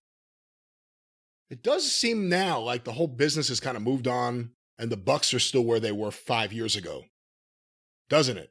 There's been no evolution other than the changing color of the thinning hair. There's been no evolution in the Bucks. And the crowd reactions are less and less. They were really bad here because they followed that Swerve Hangman match. I think no matter where this was on the card, you were going to get those reactions. Kenny Omega's a main eventer. Kenny Omega's been presented as a main eventer. Adam Page still gets booed, but he's in a high-profile thing with Swerve. They could do anything with the Bucks right now. No one's going to care. The only thing they have to do is play on the fact that people think that they're douchebags because they are, but I don't even think they could successfully do that. They're teasing the whole heel turn now, and they're getting frustrated like Jericho and WCW. Well, teasing a heel turn. They're throwing childish tantrums at ringside and fucking kicking people in the balls. I think they've more than teased it, but you're right, because people don't want to see them act like insufferable douchebags because they've come to realize that they really are insufferable douchebags. Yeah, and it doesn't work if the fans aren't with you at all. The Young Bucks lose viewers for their segments. The Young Bucks merch, which was a big thing years ago, doesn't sell. The Young Bucks themselves aren't a draw. So you have a team that makes more money than any other tag team, and their booking, which they have a large hand in, has been atrocious for years, and now they're dead. They got the fans into this by the end of the match because those are AEW fans and they're going to pop for the finishes and everything building up to the finish. But the Young Bucks right now are dead. And there's very little that can be done with them at the moment to really change that. Because the only thing they could do is lean into the whole thing with, we're a problem backstage. We have a camp, we have a group, and we are in our locker room causing drama. But all it's going to do is remind people of CM Punk. And that's the last thing you need right now in that company, right? It's the only thing everyone's going to right away think about CM Punk. That follows them. That follows them and Hangman Page into every match. Not Omega, but the Young Bucks and Adam Page. They've never been the same in those fans' eyes, and I think maybe even in their own heads since the CM Punk incident. Well, that's because I think that everybody, even I, will admit, and everybody realizes that Kenny would never actually intentionally get in a real fight. So he kind of didn't get any of that on him. He was a victim of circumstance. But I wrote on this match just a couple more notes. Dragging and a mess at the same time. Nick kicked Jericho in the balls and went to kick Kenny in the balls, but Kenny saw him, so Matt kicked Kenny in the balls. That's what I'm saying. Everybody was multiple times kicked in the balls. And apparently we haven't heard that anybody's had to go to the hospital for goddamn testicle drainage. If you're in the back and you have these spots in your head planned out and you've already talked to your opponent, you're going to do these testicle spots, but you see other matches doing it earlier in the show, do you automatically change what you're going to do? Well, yeah, if you're paying attention, but I guess they don't care because, well, if we do it, it's different. And they will still do dives like baby faces. Pretty dive, but then they'll kick people in the balls to be heels. And then Jericho ball shotted one of the Buckaroos and tagged Kenny.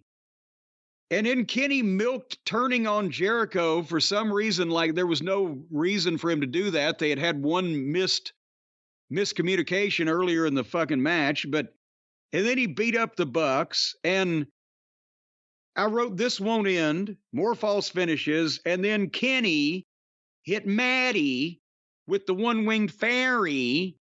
1, 2, 3.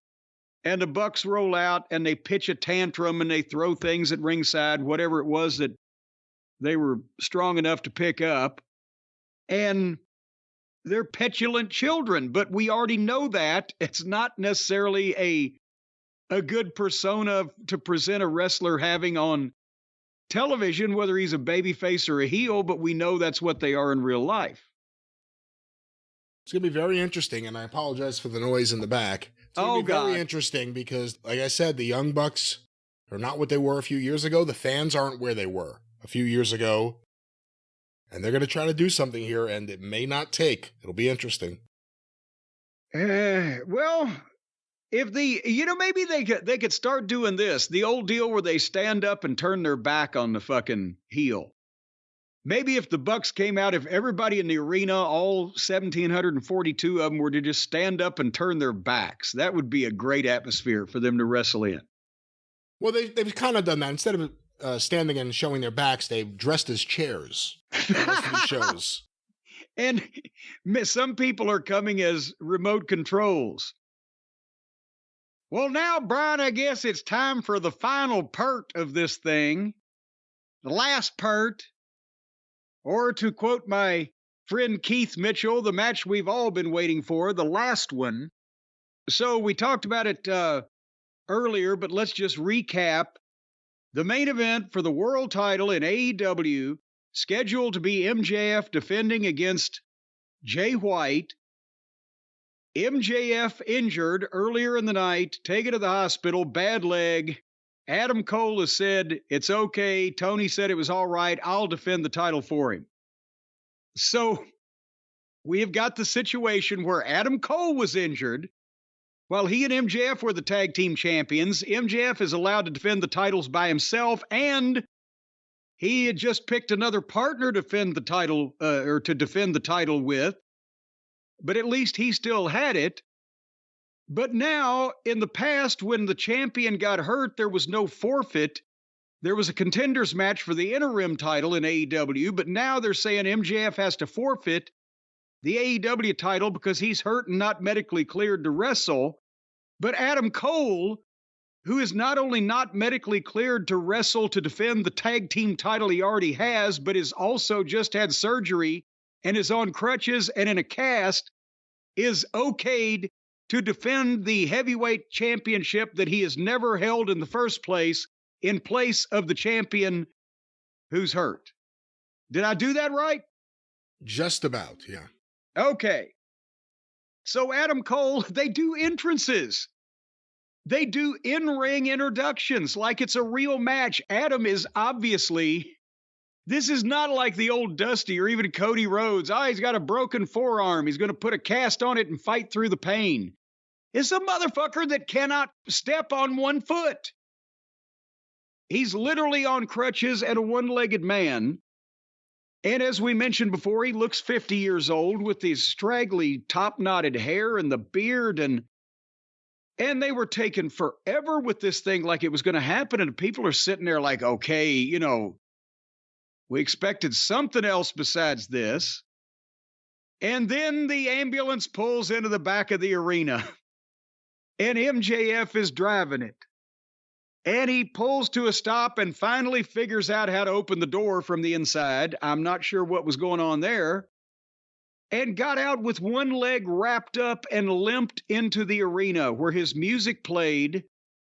And he's limping into the arena with the security and the referees trying to stop him and falling because he can't stand on this leg. But he gets in the ring and demands to be able to, and suddenly he's cleared again. And I'm not even sure, even in the preposterous days of the Attitude Era, did they go so far as to say, well, Austin's been taken to the hospital and he's not cleared to wrestle tonight, and then they let him come back in and actually have a 30-minute match, or did he just come back and stunner a few people? That may be a rhetorical question. Yeah, I mean, you know what the answer is to that one. But anyway, so MJF throws a punch at Jay White and falls down, and Jay White takes over on his leg. And I'm thinking, okay, I even understand what they're trying to do, but how long can they do this, right? And the guns are at ringside, and they're getting heat on MJF behind the referee's back, and they do it again twice, and then finally the third time, he catches them, the referee does, and he kicks them out, and the gun boy's getting kicked out, got some response from the people, but then it was... if they had to do this whole thing, then Brian, don't you think, because MJF did put the psychological spots that he puts in that he knows the people want to see, that they will get with it no matter what else is going on. But there was so much time in between each.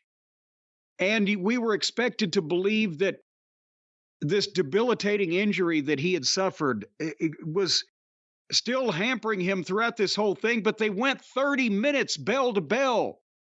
And it would be Jay White would get heat on the leg, and then MJF would throw the thing in that would get the people, like the kangaroo kick and the nip up, but then he sells the leg. And Jay White stops him again.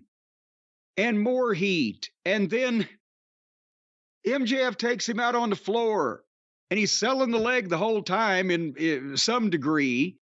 But he puts Jay White on the desk for a big spot, and the fucking desk, the announce desk, collapses into pieces under Jay White's weight before they've done anything. So MJF just puts him on top of the fucking pieces, and White has to lay there for 25 seconds, and MJF still goes to the top and drops an elbow off the top onto the flat floor. He landed great for Jay White's sake, but not so much for his own sake. Why do that?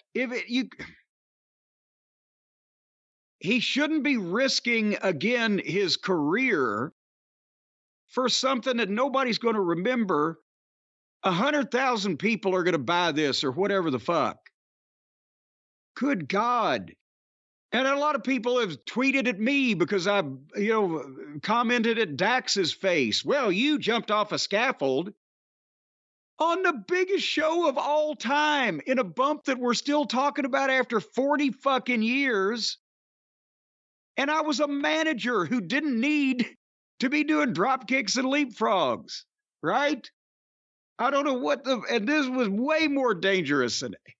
Well, the problem too, he's going to kill his hip.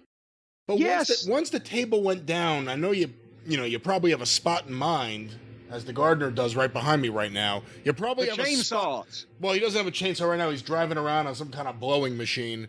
I used to know a girl like that. No, but when MJF, I don't remember what I was saying now. You were remembering the blowing machine.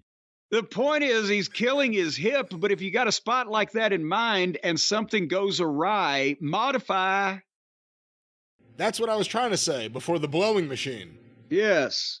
And then at one point, Jay White gave MJF a rock bottom off the top rope right on MJF's left shoulder. And he would fire back, and then White would stop him again. And then MJF hit a tombstone and sold his leg again. Both were selling, but it's 20 minutes in. If you had taken this 30-minute match and put MJF's little teasers that really got the people into a 15-minute match, you may have had something. That's what I was trying to say earlier, but it went on. And MJF runs and jumps over the top rope and gives Jay White a cutter to the floor. What a move. I've never seen anything like that before, ever. Never have either. It ought to be on television in an angle. But it's not something that a one-legged man should do. He ran across the goddamn ring, jumped over the top rope like the Fosbury flop. And then why was MJF continuing to hit and slap his bad leg? Well, sometimes when I've done that before with with my leg and different parts of the body. If they hurt, like my shoulder, I'll punch my shoulder a little bit. What? He was punching his fucking. Hey, I've had a goddamn couple of bad legs, and I never felt like punching them to add to it. A little massage, maybe a squeeze, but punching it? Well, I mean, again, it's punching it in the massaging sense, not to hurt yourself. There's only one part of my lower body that I want to beat on a regular occasion. Have you met the blowing machine? Yeah, there you go. She used to live around here. And he works on MJF's leg more and gets the figure 4 so Cole can tease throwing the towel in. But then MJF, with a bad leg that he's been taken to the hospital for and couldn't stand on at the start of the match, turns the figure 4. And I mean, these things were good, but it's been so preposterous the way they got here. And then Adam Cole has the title belt and he thinks about hitting Jay White with it, but Jay White grabs it while he's thinking and hits MJF with it and gets a 2 count. And then MJF kicks Jay White into the referee and Cole puts the ring on the mat and tells MJF to come and get it. But Jay White gets it. Didn't we just see this goddamn finish? Over across the street in the WWE, he put the knucks on the apron. The wrong guy got him. And he couldn't throw the ring to, hey, buddy, catch. He's like, here, come get it with one fucking leg. What do you want me to do? I'm on crutches. And Jay White gets the fucking ring. But MJF hits Jay White, guess where? In the fucking nuts. And gets the ring, and the guns come in because the referee's still down. And he nails both the guns and then nails Jay White and covers him 1, 2, 3. 30 minutes with one leg. What'd you think? I think you picked a hell of a time to ask me to get on the mic. The guy's right outside my window. What did I think? You're driving down the road right now in your hot rod, trying to get away from that question. I'm trying to think of the blowing machine. Listen, after the show was over, I heard from several people who had the exact same word that they used to describe the event. And I think it was the event, but it could have been just the main event or everything leading up to it. Gardner is the word. The word was overbooked. Yes. And again, you could say it about a lot of things on this show, but maybe best said about the main event. And I thought MJF did everything he did was great. That fucking cutter over the rope was insane. I've never seen the luchadors do that shit. No one. But it also went like a half hour. And I also think it was the wrong opponent to try to do this stuff with. And I'm not saying that Jay White isn't talented in the ring. But if you're going to do all this shit with MJF, it should be a strong heel. It shouldn't be just one of the heels you're trying to get. They're trying to use this to get Jay White over more, as opposed to Jay White being a really over heel feuding with the world champion. Yes, and they also haven't realized that at this point they ought to just see what they could do to get Jay White to get MJF over more for somebody he might draw money with, but they haven't figured that out either. And let me say this way. I'll finish your sentence earlier. Everything MJF did was great, but much of it was out of place in this context and situation.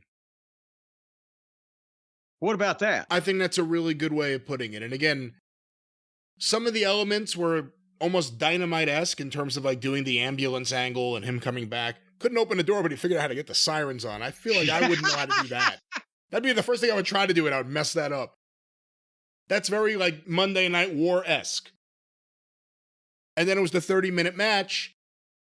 So many of these matches, when you think about it, look great in highlight form. But when you're watching it, it's a 30-minute fucking match. And again, I hate to say it, but it was 2 matches after that Swerve match. Was that a half hour? That went a while. Had to be. Yeah, that went a long time too. So I can't say too much else. I'm glad MJF kept the belt.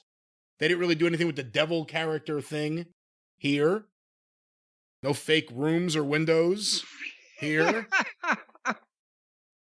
But, I also think AEW did a good job of making everyone forget about Kota Ibushi on a bicycle with this event. My God, that's true. That was just like 4 or 5 days ago, the most embarrassing thing ever seen on wrestling television, and they've managed to top it several times since then. Well, there you go. And there it was. And there we are. And where are you? Well, I'm over here now, and we've gone a while, and we decided I will use because you got gardeners. We'll just wrap it up here. We'll come back on your show in a couple of days. Do they have any chainsaws scheduled in a couple of days for the drive-through? This is the end of the. Usually we only see the chainsaw once a season. Well, twice. Usually midway, I'll say, "Come over here and trim this shit." But no, and they are in the distance, so this will probably be the last time the audience hears them in 2023. We could say goodbye to Julio and the boys. And we gotta say goodbye to the gardeners. Oh, we'll always forget you. Or whatever the fuck that right, that's from the Best of Peter Brady over there. All righty. Anyway. We will be back on the drive-thru in a couple of days, and on there we will play some Tony Khan Media Scrum audio, because we're not going to do it today, because just like when I actually watched a pay-per-view event, I said, I'm going to bed. Enough's enough. But also, did I hear, was MJF crying? Crying at the media scrum? I heard this was said on Twitter. I saw that said. I saw some images. I even saw a video where mid-tier he took a bite out of his pickle. So I don't know if... Have those words ever been said in that order before? And mid-tier he took a bite out of his pickle. Well, quite frankly, only on Long Island would you hear those words said. But... I have to watch to see if he was working or if he genuinely was overtaken with. Well, no, I don't mean he was legitimately crying, but even if he was working crying, why was he crying? He was crying. Maybe he got hit with a really tough question by WrestleJoy. Well, we'll find out and we'll answer all those questions on the drive-thru when we'll be filled with joy. And until then, and happy Thanksgiving if you don't hear this until then. And if you hear it afterwards, hope you had a happy Thanksgiving and Merry Christmas coming up. And if you hear it after then, well, fuck you. You're way too far behind. And in parting, thank you, fuck you, and bye-bye, everybody.